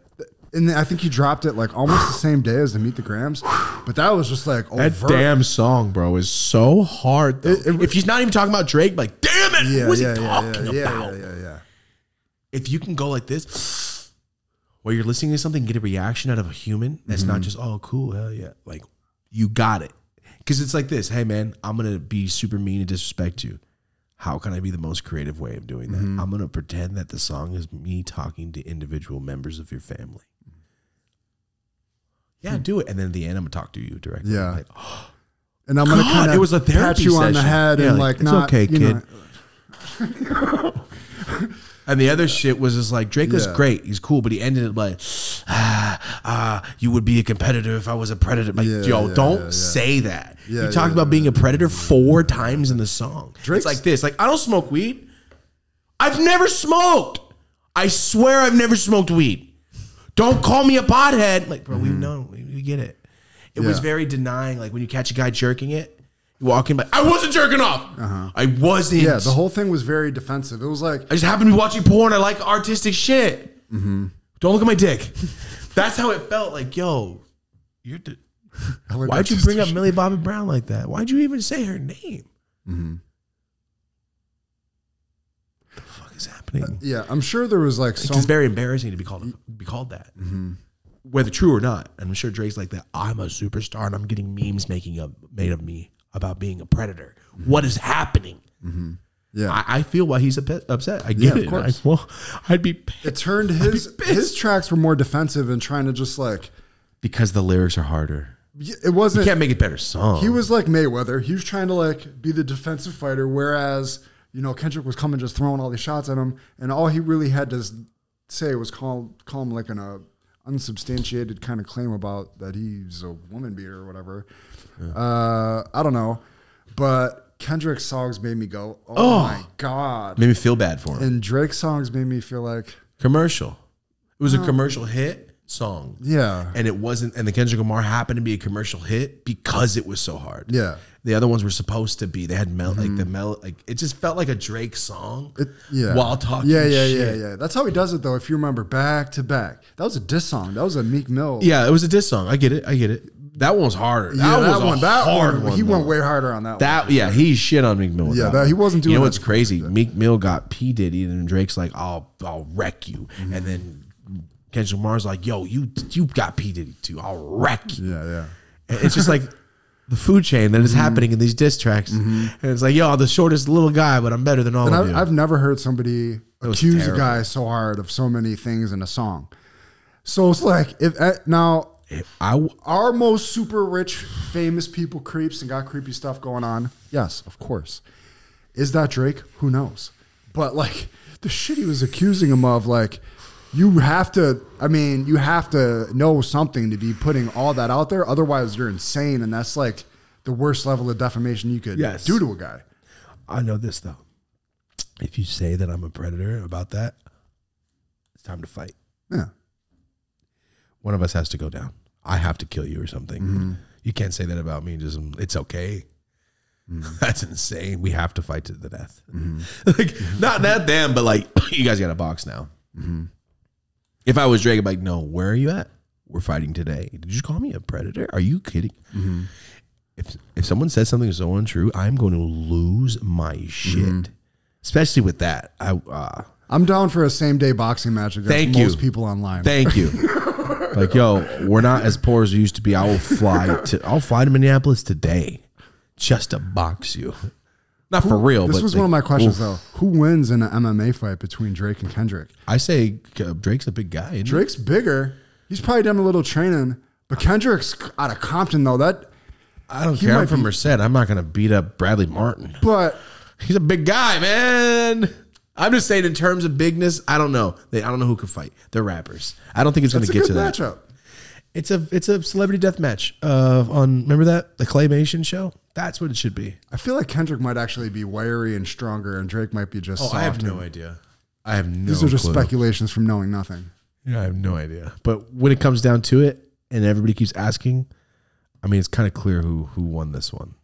Yeah, I'm giving this one to Kendrick all day, I feel like. Granted, I like I've only Drake listened still. to these songs once on the way up here. Oh, I've literally. listened to them a few times. You know why? Because they're at the top of every Yeah. playlist on Yeah, Spotify. yeah. They're I know, number it's insane. one. I think Kendrick's got it has to be over 100 million views in the past 10 days on his channel. It was like 30 million, 20 million, 10 million. That's cool. One thing I will say, people sure do love drama. We bumped into a guy we used to have beef with last night. We used to have beef with. Get out of here! I'm like, who did we? What are you talking about? Hey, man, What's up? I'll let him go. He can do his thing. What's up? Trying to go joke for joke. You trying to go toke for toke. That's what I'm gonna tell him. I got you. All my shit's offensive. Come on. Yeah. Try to pop and lock contest. No, so last night, shout out to Josh and Jake Wolf. They invited us. Thank you very much. We went to their show, Netflix is a Joke Fest. They had their show right there on Hollywood. Come on, Jake. Young Jake out there doing a Netflix show. Come on. It was cool. It was cool He seeing worked him. for Netflix. Now he's on the show. It's really cool seeing it, seeing oh, Netflix is a joke. Seeing the thing on the stage, and then Josh and Jake are there. Like, wow, this is so cool, man. It's so I forget that they're like famous like that, or they have like Yeah, you fans and forget do because that. they're just our Yeah. friends, and you go, "That's right, I forgot you sell out little fucking theaters here, man." I forget, like, wow, I forgot you have rooms of people coming to see you. Josh will annihilate you if you fuck around at the show wrong too. We found that out last night, but in the best way possible, bud. The nicest way possible, bud. Hey, can you shut the fuck Shut the up fuck and up? stop tagging all my lines because all your shit is horrible? Or the lady's like, I'm older than her. I know. Yeah. It's like, sorry. You can't set me up like that. Oh man, he's hilarious. But we saw their show last night, and I think it was Carlos Madrigal. He commented, "This feels like a fever dream." Marty's post. I'm like, Great comment. because when we came out last night, I was like this. Are we in New York? Yeah. We were in a part of Hollywood, but it looked like New York. There was a smoke shop, a pizzeria, open, another smoke shop, homeless fools, the walk. There was the thing above it because they were fixing the building, so you had to walk through. It just felt like New York. It felt different. Didn't feel. We don't walk around in LA. When's the last time we have never walked around in LA together? And John and Rachel were there. You know what I mean? Yeah, So it was cool. So we walk out. We're like, oh, that was great. And then the second we take a step out of the comedy store or the comedy theater, I look and I go, oh, they're filming a movie. And Because there's a Urus. there's a Urus driving with a camera on top of it and a crane looking. I don't think it was a Urus, actually. I think it was an Explorer. It looked like a Urus. dope. It was all matted and had a body kit on it. Yeah, it was sick. It was sick. It might have been, actually, now that you say it. I wasn't paying attention. I was looking at the camera. It had a crane on it. And behind it was this little older car. And there was two people in it. I'm like, oh, Seth Rogen. I could see him from all the way down the street. Go, that's Seth Rogen. I thought you were joking at first. No, that's Seth Rogen. I could see his. I have great vision, and I could see the outline of his head, and I go, "Oh, that's Seth. Oh, Seth Rogen. He's dressed like he was in Pineapple Express with the process server. He was dressed in that same suit." And I go, "That's Seth Rogen." And he drives by. I go, "It was." I look at John. In a I go, Stuart Little car. Stuart Little car. There you go. And he's with another guy, but I can't see his face. And they drive by, and I go, that was odd. To see Seth Rogen filming a movie outside as we walk out of the theater. All right. So we walk down the street. We're going to the pizza spot and we walk by the smoke shop because John goes to get something from the smoke shop. And the guy comes out and he's like, Marty, Thomas. He's like, oh, I'm big fans, man. He was running the smoke shop. I'm like, awesome. This is great. Oh, and right as we were walking in, we're pulling into the parking lot where we're parking. And I see the back of someone's head and I go, oh, that's the guy from Vice Principals and Righteous Gemstones. I know it is. I can see the back of his head. He's dressed like a preacher. I'm like, that is the guy from Righteous Gemstones. And I know it is. And I know it is. And John's like, can't even see his face. I go, just trust me. And then Rachel goes, no. Rachel says no. And John goes, actually, you know what? Thomas is right. He's going to be right. I go, I know I'm right. Watch him turn around. It's going to be him. Guy smoking a cigarette by a black car, like the service. I'm like, that's definitely him. And we get out of the car and he turns around like, yes, it is. And I just told him, like, yo, Vice Principals is fucking hilarious. He was like, thanks. He was all hyped up. He's like, thank you. I was like, thanks, man. I was like, have a good day. I was like, thanks. I was like, oh. You made his day. That's the reaction you're supposed to have when someone says, I love your shit. Yes. Rough. Hell yeah. Because most people are like, thanks, man. Ugh. I love your show. You're a great character. If anybody said that, I don't care if it's a millionth time. I'm like, damn, hell yeah. Anyway, we walk away. I'm like, that guy's so funny. We go in, and then, sorry, that was before. So I was like, this is odd. He's just parked next. All right. And then we come out. We see Seth, and then the guy comes out. He's a fan. I'm like, oh, hell yeah. Then we go in front of the pizza spot. Marty and everybody goes inside to get pizza. And I'm not eating after 8. So I'm like, I don't even want to look at it. So I'm standing outside and I meet how many fans randomly. There was a lot of fans. There was a lot of fans that walked by. I met at least 4 or 5 people walking by. You're like, what? Can I take a picture? I'm like, yeah, of course. So we're sitting there and then Seth Rogen goes by again. I'm like, what is happening? I was like, does he really want to get on the show that bad?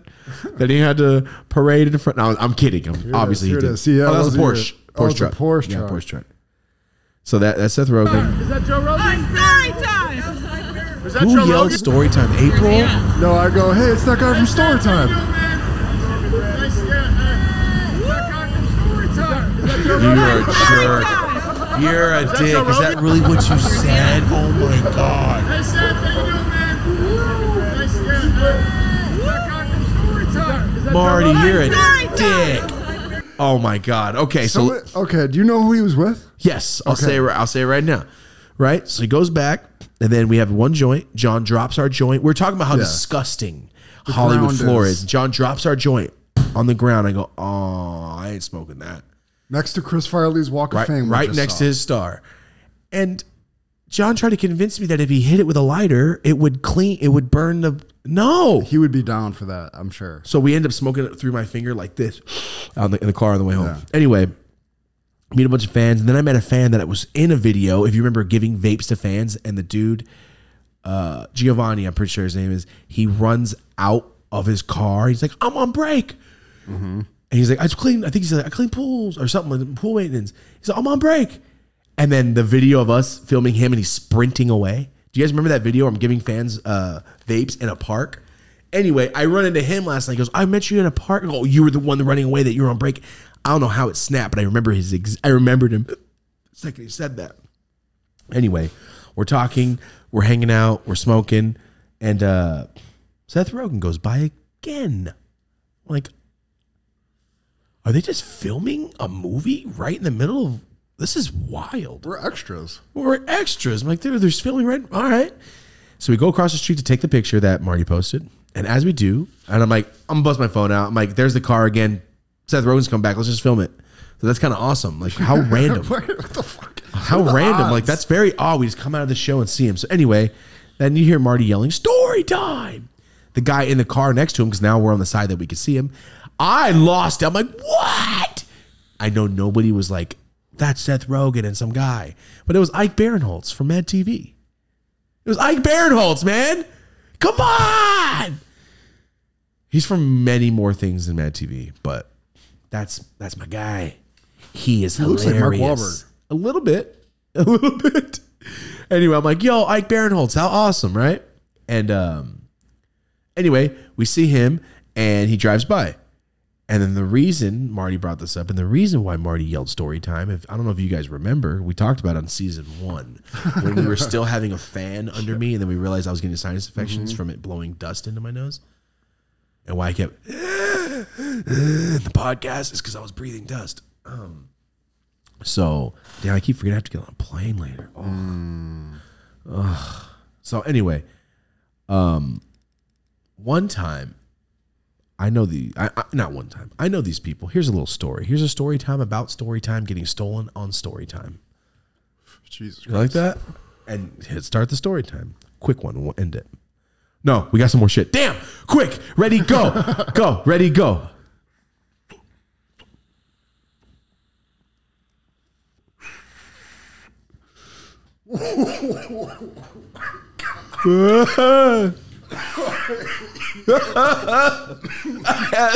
I have some friends.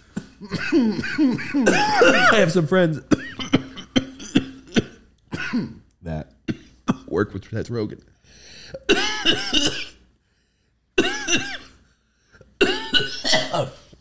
They helped start up Houseplant with him. Mm-hmm. So they helped him get all legalities stuff done. They're an agency. I tell him, hey, you think it's possible to get Seth Rogen on the show? Is this long ago or recently? Back then? I'm talking about the back then thing. Gotcha, okay. Yeah, this is season 1, couple episodes in. Gotcha. Couple episodes in. That murked me. A couple episodes in. Whew, that killed me. And he goes, yeah, I'll check it out. And I send him, yo, here's story time. I have a big story time, big YouTube channel. Here's our podcast channel. We just started, but you know, we think we're going to do really good. This is like season 1, episode 4. I'm asking. I'm like, I hope this podcast is fun and does well. We get guests. Yes, we've been getting guests. But I was like, let's just swing for the fences, right? So I sent him my little pamphlet, like, yo, here's storytime links. Here's this, here's that, here's that. And he hits me back a couple days later. Hey, Seth team says, yes, they're super down. They checked out all your stuff. They love it. They'd be more than happy to come do the show. I'm like, oh, hell yeah. And they go, but he's not in the country. He's filming a movie. We'll get right back to you. I'm like, run it. And I'm not bringing this up to talk shit. I'm bringing it up because the reason why he yelled that, in case you don't remember, 100% this is squashed, okay? All been squashed. So I'm like, all right, sick, dude. Then what? I'm in The Joint, the chiropractor place, The Joint in Glendale, right next to Whole Foods. That's where I'm at. I remember where I was at when I walked in. I walked in, put my elbow down on the desk to wait for somebody to come up. You text me and go, "What is this bullshit?" And I went, "What is that color?" I'm like, "That's not my thumbnail." And I clicked on Marty's text, and it says Story Time with Seth Rogen. That's his new show. His podcast called Story Time with Seth Rogen. Big ass orange thumbnail. Big ass orange thumbnail with Story Time across it. Identical almost. Damn near to what? My thumbnail orange. It's called Story Time Orange. I have the Pantone. I call it Story Time Orange. I use it for hella stuff. There's over 100 million views on my Story Time. Anyway. This is how long after we had just sent it to him? Month and a half after. I'm just like hoping he's like, "Yeah, you'll do the show or come on a Story Time." Yeah. And I'm in there going, "Oh no, he's way too big. We'll look like we're biting it. We're going to look like we're biting Seth Rogen, dude. Because he's getting write-ups and articles. Like, we're not that. We're weed kids. What are we going to do?" It's like someone just stealing our shit and going, "I'm huge." That's what I'm thinking. Like, no way. Hey, kid, And good then- idea. Yeah. Fuck you. And then we went, "There's no way Seth Rogen did this. This is a team thing. There's got to be a miscommunicate. There's something had to have happened. There's no way he went, this kid with his following, yell me, steal it." There's no way he would do that. I just don't see it. I don't see it happening, but I was pissed. I posted it. The fans went absolutely ape shit. I don't know if you guys were in that. I didn't ask for that, but they started attacking the shit out of Seth Rogen's page. Yeah. They went nuts. I wasn't trying to do that. I'd never do that. My bad. It got severe. Like thousands of comments on his page. Thousands. Like, damn, just stealing from the community. Bunch of crazy. I didn't try to do that. That's not what our intentions were. I'm very sorry. Just how it came off. Yeah, we talked about it in an episode. Yeah. So the next morning, I woke up and went, "What's happening? Is that real?" And I refreshed my page and I went, "Holy shit, Seth Rogen DM'd me." I'm like, what is going on? We ever talk about this? I feel like we did. And, and we talked about it in the podcast. So when it came out, we put it on Instagram, a little clip, right? That's how we got the clip and posted it. And like 12 of my homies texted me and DM'd me. And were like, "Bro, Seth Rogen's DMing me about you." Hell of my friends. And then I got like 10 DMs from fans. "Seth Rogen just DM'd me about you." Because they had commented on the post. Yeah. I'm like, there's no way that Seth Rogen is taking the time out of his day to do this. This is a doubtable. social media manager that's trying to go, "Oh my God, how do I fix this?" There's no way Seth Rogen's crazily DMing people. Sorry, bro, if it was you, then my bad. Just never admit this. Just always say it was a social media manager because it gets worse. And in my head, I'm going, "It's not him. It's not him. It's not him." Always remember, it's a social media guy. There's no way this is him. And I'm DMing him back. He says, "Hey, man, I need to find out what's going on. People are accusing me of stealing something from you. I don't know who you are. I've never seen your page. I don't even know who you are." And I DM'd it back, "Bro, I know you don't know who I am. There's no way in the world I knew you just stole my shit. Someone on your team is doing a very bad job with you. It's like, you need to fix this because you look like you're stealing shit that I've already..." At that time, I was like, there's 20 million views on my stuff already, man. I've been doing this for a year. No, it was like 40 million. In the weed YouTube space. In the weed YouTube space and podcasting, I started with Marty It's that a 4 bad weeks look ago. for you as the weed dude to come in here and not know this shit. I was like, basically. he's like, "Nobody ever told me that you wanted me on the show. I don't even know what you're talking about." And I went, "Dude, blah, blah, blah, blah, blah. I understand that, but this is what's going on. What do you want me to do about it? Can you please tell people that I didn't steal your shit?" And I'm like, "Do you want me to like post that you didn't steal my story time Brand? with my color and my name after I sent you my booklet and everything?" Anyway, it was very awkward. It was very awkward. We DM'd each other for like 2 hours, back and forth, random, like, talking about this. I was like, "Bro, I'm a Freaks and Geeks fan. I remember you when you started. The day after my graduation, I watched Pineapple Express in the theaters. No, the week after. I'm like, dude, it's a pivotal part. I would never want to just tarnish your name because I feel played. You're one of the first people. You're one of the first. I tried to get you on the show because I'm a fan. And I told him this, like, I posted it because I need to make it known that this is happening and we can't just let it happen. I'm going to say something. You're going to bury all our videos. Yeah. You're going to get huge celebrities and you're going to take You're going to kill our, us. all this momentum we've built around this brand and just take it and make it yours and be the weed dude on YouTube now. Yeah, but then he posted on the story and it was a brown hand. It was somebody eating a hamburger like whenever we're in California, In-N-Out burger kind of thing or something about a hamburger spot. And it was a brown guy's hand. So I'm like, this is not even Seth Rogen that I'm talking to. This is a social media manager trying to cover up the fact that they stole our shit. Mm-hmm. And what happened? They did 3-4 episodes, never did it again. Yeah. They never did it again. I'm glad that happened because it would have kept going. I would have been so violently upset that you just tried to do that to me. Mm-hmm. But then again, how do you own Storytime? I know a lot of people, you can't own the color orange. You can't own Storytime. So many people came after me for that. It's not that. It's in the space, in the podcasting, talking about weed and drug stories. It's very obvious what happened. It's like, it's our exact brand. Not even like, it's our exact branding. It's the orange thumbnail with the fucking Lucky Guy font. It looks just like our stuff. I know he had him with a flashlight on it. I get it. Get it, dude. But on YouTube, you're going to go, story. Yeah. Seth Rogen. It's like, dude, I've been building this for over 2 years.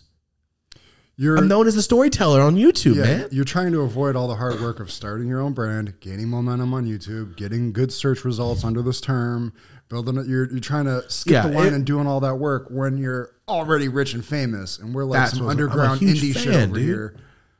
So it bugged us. But when I saw the picture of the brown hand, I'm like, yo, what? Anyway, I DM'd him back and I posted like, yo, talk, blah, blah, blah, blah, blah. This is something, air, something, blah, blah, blah, blah. And then people were like, you got scared. I'm like, got scared. I just felt bad. Please tell people to stop. I was like, whoa, dude. All right, I'm sorry. I made fun of you, basically, is how I felt. My bad. We were like, come on, just talk about it. Use the name. We don't give a fuck. Just I was like, come on and talk about it and make it be known that, we started this. And I'm not the first person to tell a story on the internet. I know a lot of people are like, this guy's so arrogant. I'm sorry, bro. It's just, how about just the weed space in the YouTube space with the orange thumbnail with the title across the thing saying Storytime.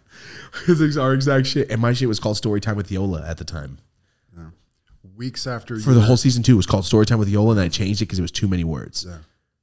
But it was still that on season 2 at the time when it was Storytime with Seth Rogen, Storytime with, like, oh, bro. Sorry, that's why Marty yelled, Storytime! Anyway, it wasn't goofy. It turned out not to be him. But when I saw the name pop, I'm like, are you shitting me? He's that upset about this? Me too. And I answered it. Mm-hmm. Anyway, it was a brown guy's hand, so I don't know. It was kind of odd. It was goofy, but it's whatever. Sorry, let's move on. More beef talk. Go.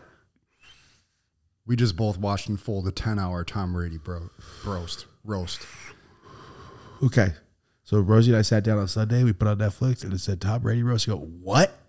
And it said 2 minutes, 159, 158. Oh, did we catch this live? And we watched it live. On Netflix? Yeah. Because Kevin Hart kept saying, live Netflix event. He kept saying it.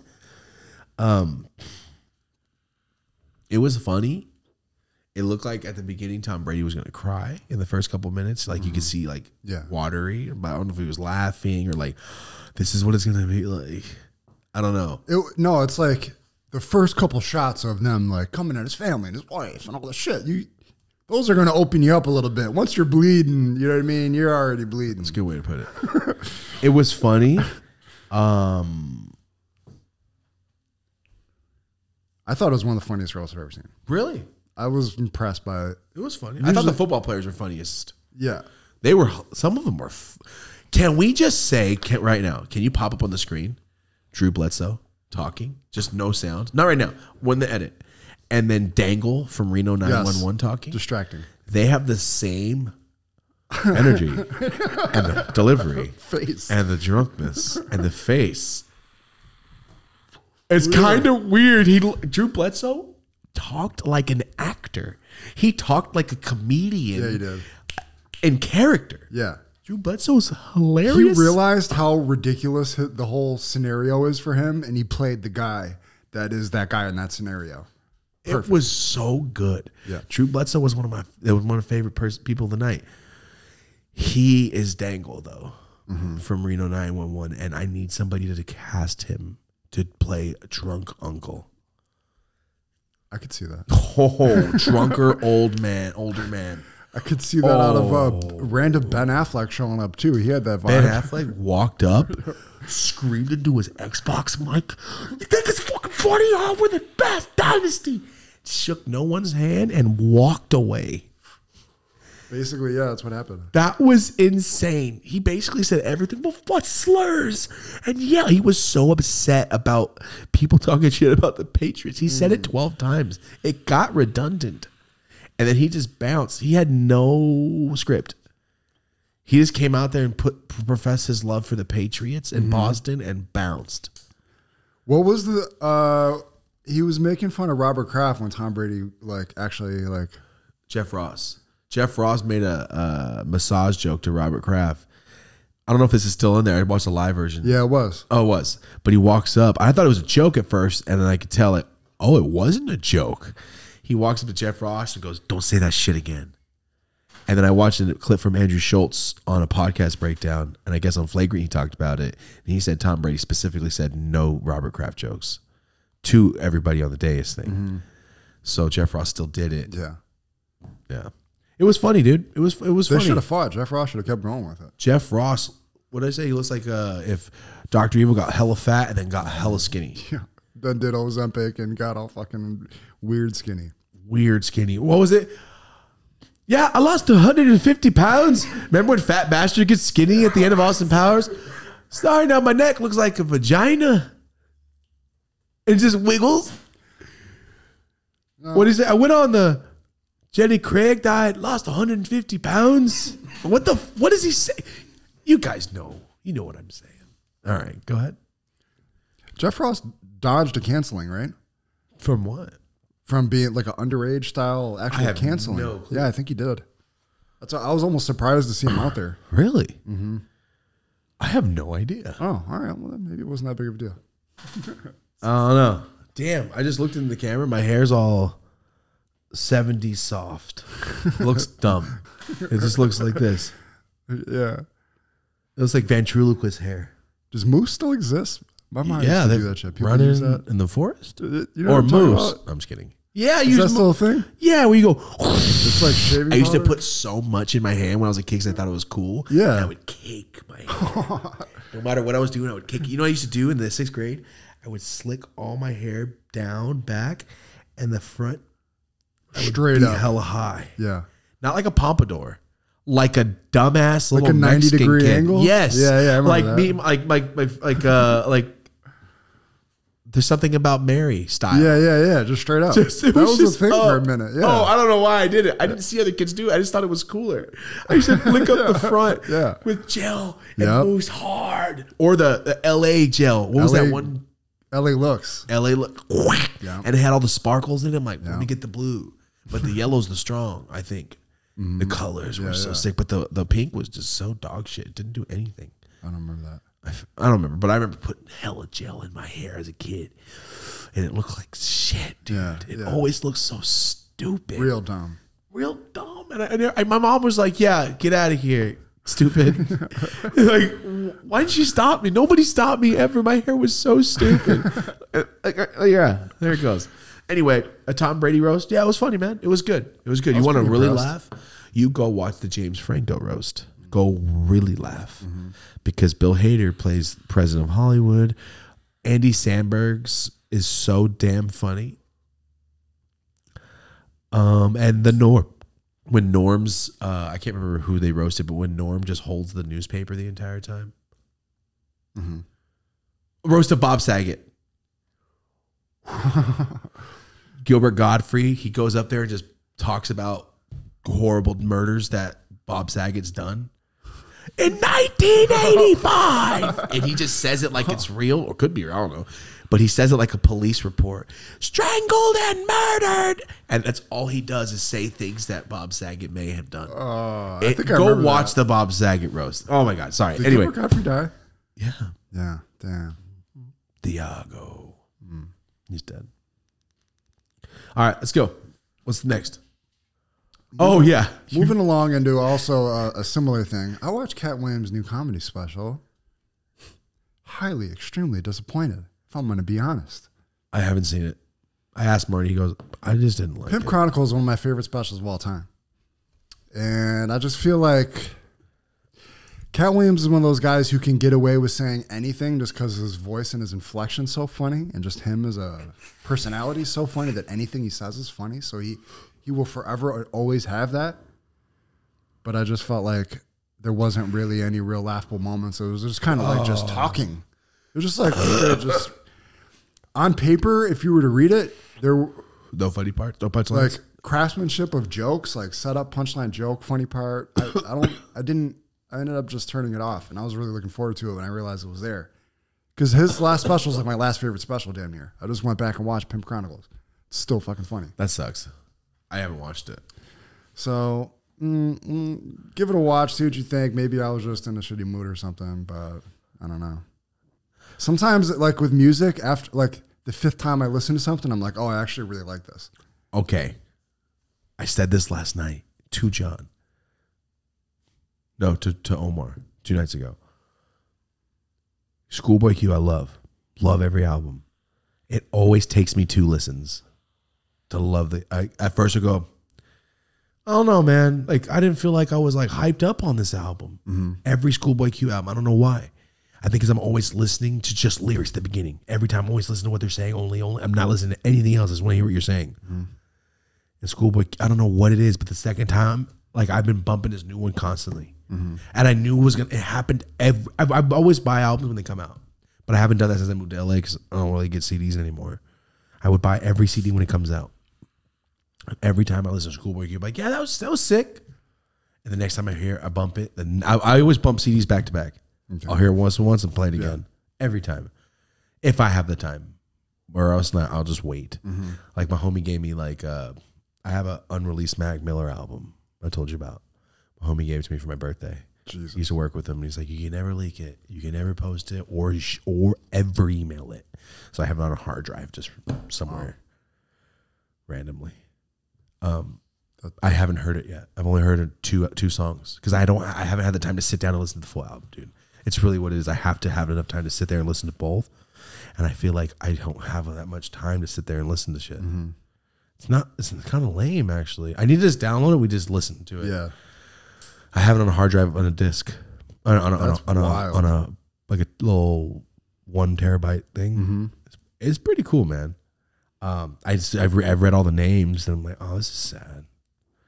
One's like a 2017 album or 18. Yeah. Wow. No, 16 I believe, or 15 maybe. It says it on the side. I can't remember which one it is.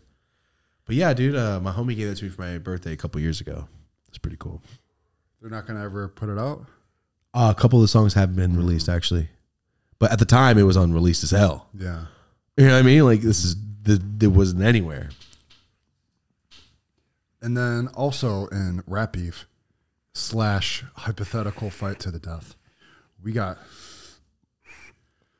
Shaq and Shannon Sharp.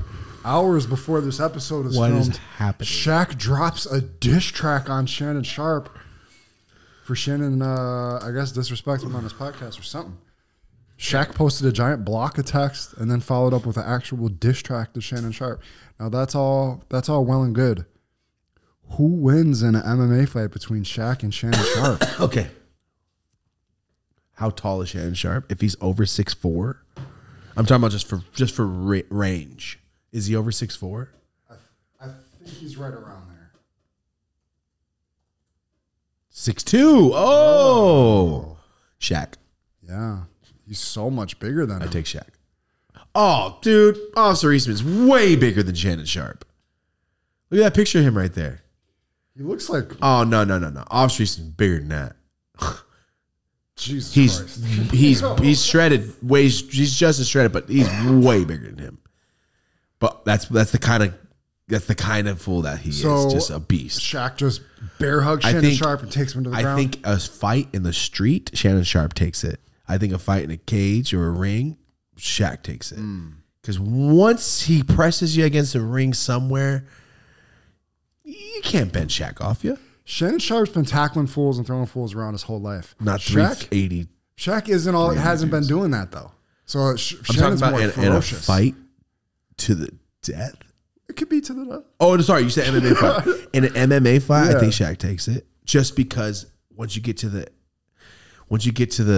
side of the ring or he gets on you, it's kind of hard to get him off. you're That's what I'm saying. If he gets you on, you're doing this whole trying to hip toss him, then you're not going to hip toss him. You could never get him off you. You know, you couldn't get him off you. He's so tall. You'd too. have to knock him out immediately. That's what I'm and saying. It would be hard to reach his face.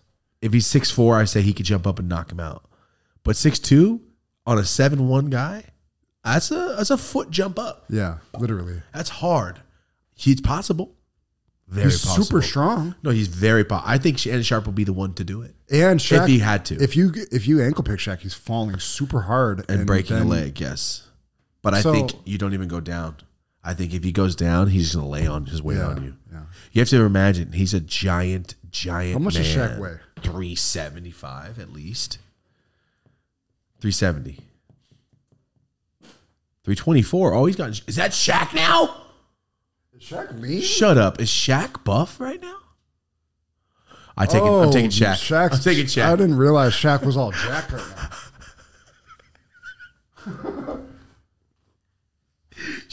Oh, he just lost 55 pounds, it says. Okay. Also, he was 370. Oh, there you go. 75, he was 375. Yo, shut up, dude. Shaq is huge. Shannon coming in at 228. So Shaq's. Take Shaq. Yeah. He's got almost 100 pounds on him. And a foot. 100 pounds, a foot, and he's jacked now. I take Shaq. Shaq is Bob Sapp. You know Bob Sapp? Yeah. That's Bob Sapp shit.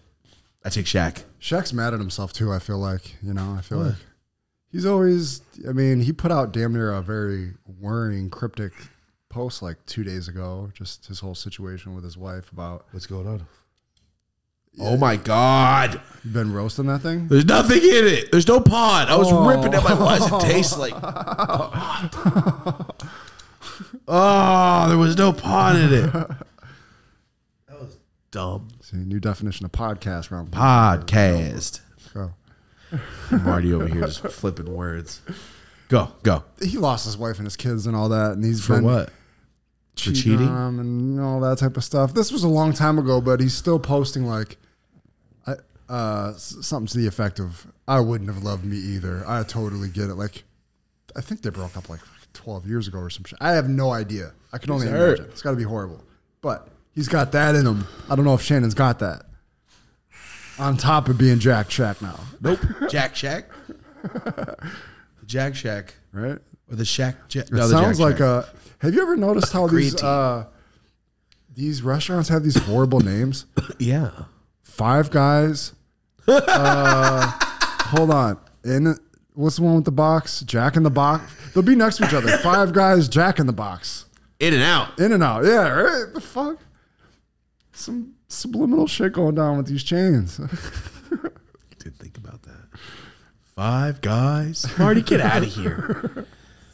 Jack in the Box. Get the I've seen Taco them next to each Bell. other, right? I've seen these places next to each other in a plaza. And I'm like, what Wiener is happening? Schnitzel. This fool said plaza. You're the first person to ever pronounce that right. That's that Buffalo accent. It's that not plaza. Elementary documentary. Did we ever determine what's the proper way to say it? Elementary. You're saying it right. That's how it's Which way? pronounced. Elementary is because I'm from Dumb Guys. Elementary. That's Documentary. That's how you're supposed to say it. All right. Documentary. The way I say it, you Documentary. spell it different. I say stuff dumb. You say it proper because you're from the East Coast, closer to the English. Oh, okay. You're closer to England. Gotcha. And your family didn't get that far and get away from the accent. Okay. Is what Yeah, I yeah. believe. Okay. I think so.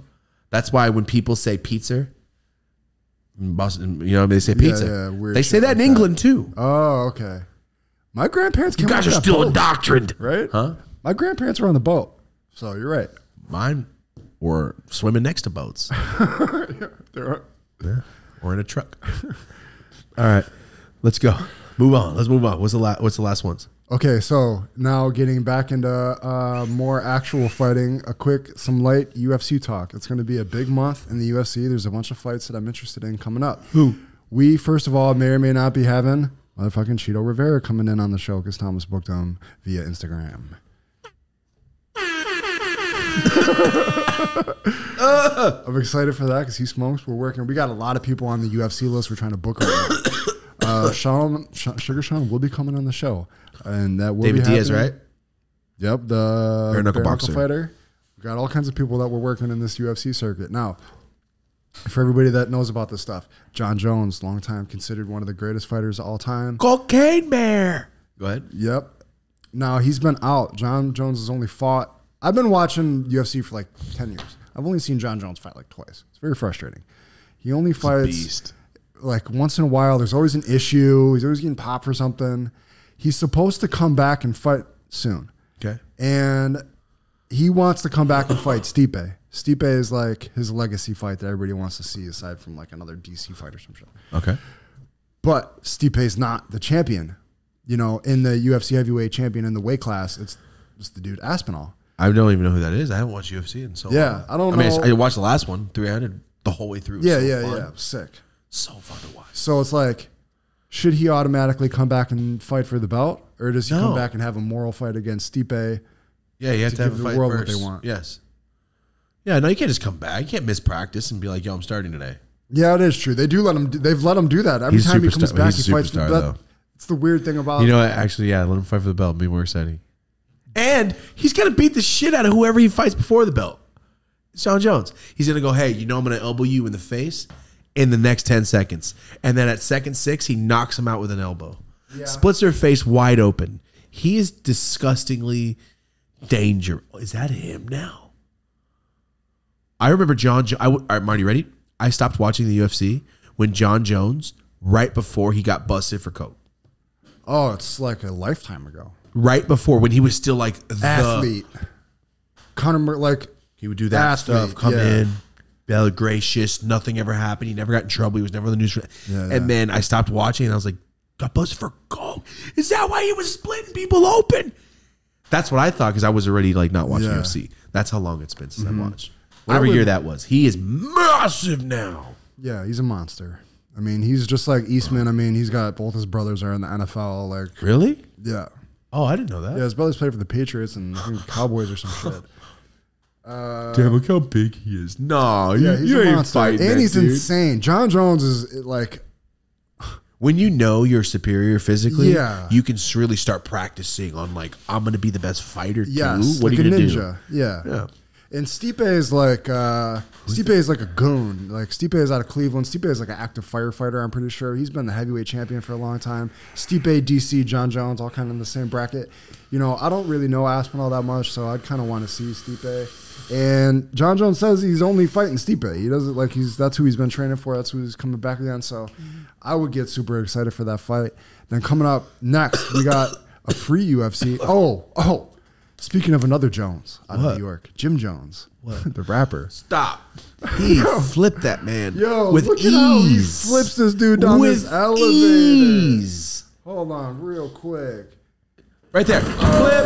Oh, Dude, onto an escalator. Is You know that crazy. hurt so bad. That- Onto a cheese grater. Yeah, a He metal flipped him head first. like fireman toss into a somersault down on an escalator stairs. On the top of his bald head. How There's much nothing momentum there. when you're pulling somebody down from over you? Mike Tyson punch.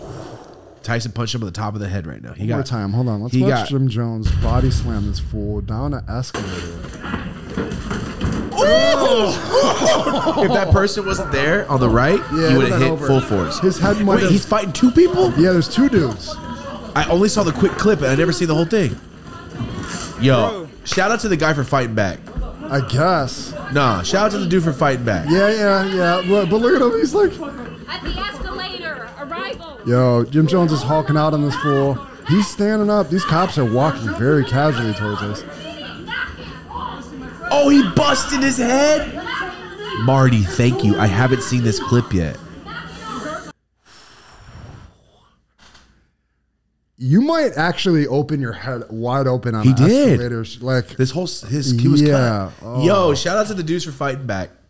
I mean, sorry. Shout out to the dudes for while they're getting their asses whooped, still fighting. yeah, they did. Not fighting back because it looked like they started this shit. I gotta Yeah, I'm be sure honest. they did. Jim Jones wouldn't. I mean, I don't think you're gonna this. Would And they happen were on if the dudes weren't escalator. talking You know, shit. you know what happened? He was standing there, and they probably were like, "We're trying to walk by," and shoved him, or vice versa. Yeah. Because they're so close to each other on the escalator. It's not like you're walking and you're talking shit to somebody and you both get on the escalator. No, they're fighting, touching. Yeah. Look how much room is here. Like, And he's behind Jim Jones. So So- that means Jim Jones there's first. He's probably trying to squeeze by and being rude or something. That's what I'm assuming. I'm not trying to say that's what happened, but look at it. If you're above it, you're trying to squeeze through somebody, right? oh, he took out the dude. Yeah, in front of him. Oh, that dude just standing there, got his knees collapsed. And Yeah, smashed on. I'm saying if that person wasn't there, they would have been way worse. Jim Jones has been on his workout routine for a couple of years too. I've been watching on Instagram. He's been waiting. Damn, I never saw the whole thing. It says claim self-defense. Well, there's a lot of cameras, and if it's self-defense, he's Yeah. gonna be it's gonna be so awesome to see Right? him beat the shit out of two people. Go, yeah, I'm not going to jail. Yeah, like you guys had the shit coming. I Just from what I see, Jim Jones or not, it looks like the guy was defending himself. I've seen nerdy old white dudes get shitty with rappers in airports on Instagram before. You know, I don't know. I don't know. That looked very odd. That was odd. Mm-hmm. Yeah. I mean, he's definitely a dude that if you say some goofy shit to him, he might body slam you. But if the dude was like leaning all up on him and shit, so Yeah, he was close, man. All right. that's cool. Okay, How long so we been here? We're 2 hours in, right? yeah, I think we're probably about. Let's 2. go. Let's just take a quick look here. We got a bunch of fights that I'm excited about. This weekend, it'll already have happened. We got my man Derek Lewis fighting, banned off Instagram. You know, the dope is YOLO, damn near of the UFC. Why?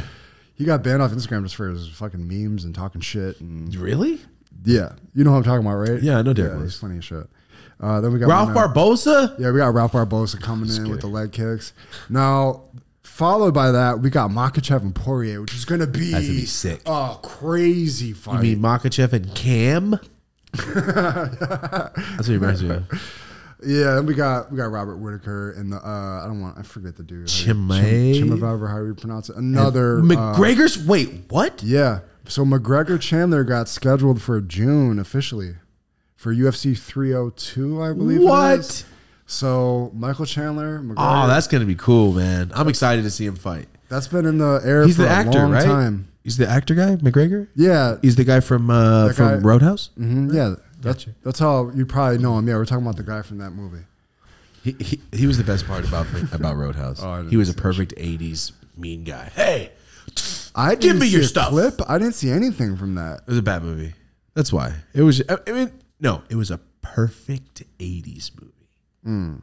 Perfect amount of cheesiness with buff guys stabbing. Win, we win. If this is in the '80s, it'd be Roadhouse because it was Roadhouse. Good, it was a good movie. I take it back. And while we're speaking UFC, shout out to everybody that commented on our post. We got so many comments on the post about Justin Gagey. We put up the clip of him about him doing the Take a dab. giant dab. Come on. Thank you guys. I mean, this is helping us book these guests. We're trying to get these fighters on here, so we appreciate that. And last topic before we get out of here, it just says game, revenge or freeway. What does that mean? Oh, Game, randomly. The rapper? Yeah, rapper Okay. The Game put out a diss track to, in the midst of all this, put out a diss track to Rick Ross, the rapper, today called The Revenge of Freeway, which I've been waiting Why? for a rapper from LA to do that. The Revenge of Freeway Rick Ross. Oh, wow. I've been Sorry, I was waiting thinking freeway for Philadelphia. Yeah, Philadelphia freeway. yeah. That's what I thought you were Shout out to talking him about. too, but The Revenge of Freeway. So fucking finally, I've been waiting for an LA rapper to do this the whole time. Really? Yeah. When did it come out? Like today or yesterday or some shit. I don't It's know. an album? It's a 6-minute diss track. Oh, have you ever heard 300 bars and running? Yeah. I can't wait to listen. I know nothing about Rick Ross. I know nothing about any mainstream artists except their music. I don't know if they're beefs. I don't know Yeah. who they're married to. I just found out that Nipsey Hussle has a baby with the person that Lil Wayne has a baby with. Yeah. I didn't know any of this. You know why? I saw a picture of Lil Wayne and their mom, and a picture of Nipsey Hussle's kid, and their mom went, "Wait, Lauren London. isn't this the same girl?" Yeah. I thought I was tripping. I didn't know that. Yeah, it's a wild See, connection. I didn't know that. And then Busta Rhymes has a baby with a rapper with a woman that has a baby with another rapper, right? There's one more rapper. I think it was Busta Rhymes. I mean, those hip hop housewives, like, it's a fucking thing. They all live in my Sure. neighborhood. Oh, I could see that. They all do, because every time we drive by, I'm like, "Who's this lady? Dressed all crazy to walk, dressed hella fancy up to Costume. walk, yeah, like workout gear." And she goes, "Oh, that's so from Basketball Wives." Well, oh, she's like, "Oh, that's so from Love and Hip Hop." Like, oh, I don't know, but that's cool. Yeah. Sick. All right, I didn't know that, so sick. Let's see All right. how long it's going to take you to get to the airport real quick. We'll do that after. Have Rosie check, just in case it says how long, and then people will know where we're at based on to get to the airport, because people are Gotcha. wild. Woof! All right. Perfect timing, Rosie. We're just about to wrap up. What's up? Guys, thank you so much for being here. We appreciate you. Oh, you're plugged in ripping it? Let's go. Dude, I barely did 3. Got 3 pots. I burned through so many pots. This thing is a monster. Yeah, it is. All right. This has been fun. I meant to tell a 10-minute story that turned into 49 minutes. Huh? Yep, it happened. All right. That was a good one. Me and my 70s soft, dry hair. We'll see you later. This looks so goofy. Look at my hair, Rosie. Look like a salesman from the 70s. All right, here we go. Whew. Guys, thank you so much for being here. We really appreciate it. I promise all solo episodes, I'm going to kick it off with stories. That was fun. That was great. It's been a long time since I just sat here and I was sweaty. You're involved in the conversation versus watching a conversation. Yes, that's the. I feel like it just got. I don't know. We'll figure it out. Thank you so much for being here. We appreciate And we've you. been talking about it, but this new set is coming very soon. There's so much between Starting the next week. website and all this other launches with Sumis and everything we got going on. It's been so much going on, but we've been putting so much brain power into this new set design, the new website, and just leveling up the show. We just talked to a legit touring company, guys. Oh yeah, and we're legitimately coming soon to 4 to 6 cities near you. Not 46, 4 to 6. It might be like 4, 16, 4. We'll see. We'll see. We're gonna figure it out. I was very I'm excited. inspired watching Josh and Jake last night It was cool. but things are lining up, folks. We appreciate you watching. Fun times. I'm high as hell off that. All right, here we go. Snap out of it. Thank you guys so much for being here. I appreciate it. If you're driving, please drive safe. If you're at work or at home, thank you for listening. Thank you for watching. If you're at school, be safe. Don't get your phone taken away. Do they take phones away still? I don't know. Probably, huh? All right. Anyway, thank you so much for being here. We really appreciate it. Marty, anything else to say while your pinky's up, being fancy? That pod's out, obviously. I don't know, man. I've been burned at these fucking things. Before. Out. Nah, we're still good here. Oh, okay. Nah, we appreciate everybody's support and all the sponsors. That really helps us out a lot. Follow them and show them love on Instagram and all that. The Nova, we're helping them build this thing up. This is one of the sickest devices we've ever had. And the last time we used it, what happened? Not age restricted. Didn't get age restricted. Come on. Big shout out. And we got some custom giveaways coming real soon. Sick ones. This looks like the set. Nova So by tight. Cypher on the Instagram. Follow it. We're dropping podcast pattern, custom art, limited edition stuff coming real soon. It's going to be sick. Also, dopeasusualpodcast.com is rebuilt. The first episode is going to come out within like the next about 10 days. Yeah. We're going to film the first episode of Unrestricted next week. I'm so excited. We're going to go to Texas right now. When we get back, So when we launch this, the site's not live yet, but it's done. You're going to be able to go in and sign for a free membership and just get the newsletter for when we drop a video. You'll be able to have a site profile and all that. But the unrestricted membership, you sign up for that. we already got a bunch of behind the scenes videos and content we can't post anywhere loaded up on there.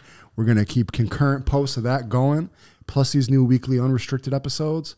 And you're going to have access to that, the forum, so you can submit topics and questions. You can get advice. You can be a part of this private forum. You're going to be getting access to exclusive giveaways that only go out to the unrestricted members and all kinds of shit. What the hell? Damn. I got lost.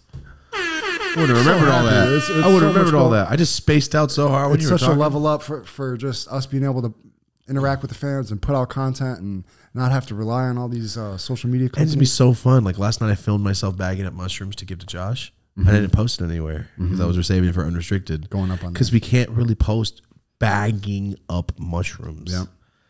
Before the episode for 10 minutes, we talked about a guy that might be a clone. We might not want to put that out in the episode. I don't know if I want to put that anywhere, man. I don't know about that. Hey, man, I don't know what he's talking about. I'm just saying. You don't know what you're going to get on there. And also, we might be on our phone. We might be on Twitch. We might be anywhere. This is going to be very free flowing, and the shit is going to be wild. So if you're a real fan of the show, it's going to be the #1 way to support it. Not to mention, thank you for 5 million listens on Apple Podcasts. We don't even promote it. We've never even mentioned Apple Podcasts once. We've got almost 2,000 5-star reviews on there, 5 million listens. 5 million. In just over 3 years on Apple Podcasts, we've never mentioned it one time. Thank you to everybody listening on there. How now, epic. Another huge project that I've been working on. You're going to notice if you are listening on Apple Podcasts, you're going to start hearing ads running on that motherfucker. Monetized. We just switched that over, and actually Spotify made that happen. Spotify got us monetized on Apple Podcasts. Yeah, you're going nuts So, with that shit. We've been working on a lot of stuff. If you hear ads running on there, now you're supporting the podcast. You follow on Spotify, that's monetized. That's another great way to support the podcast. So thank you guys for watching and supporting us. We brought on Henry. This was his first week. He's working on editing clips, so I'm focusing on other shit. We're out here in the streets. We're getting after it. Yep. That was me. Added in. Yeah. Yeah. I'm going to start doing that every time Marty says some shit.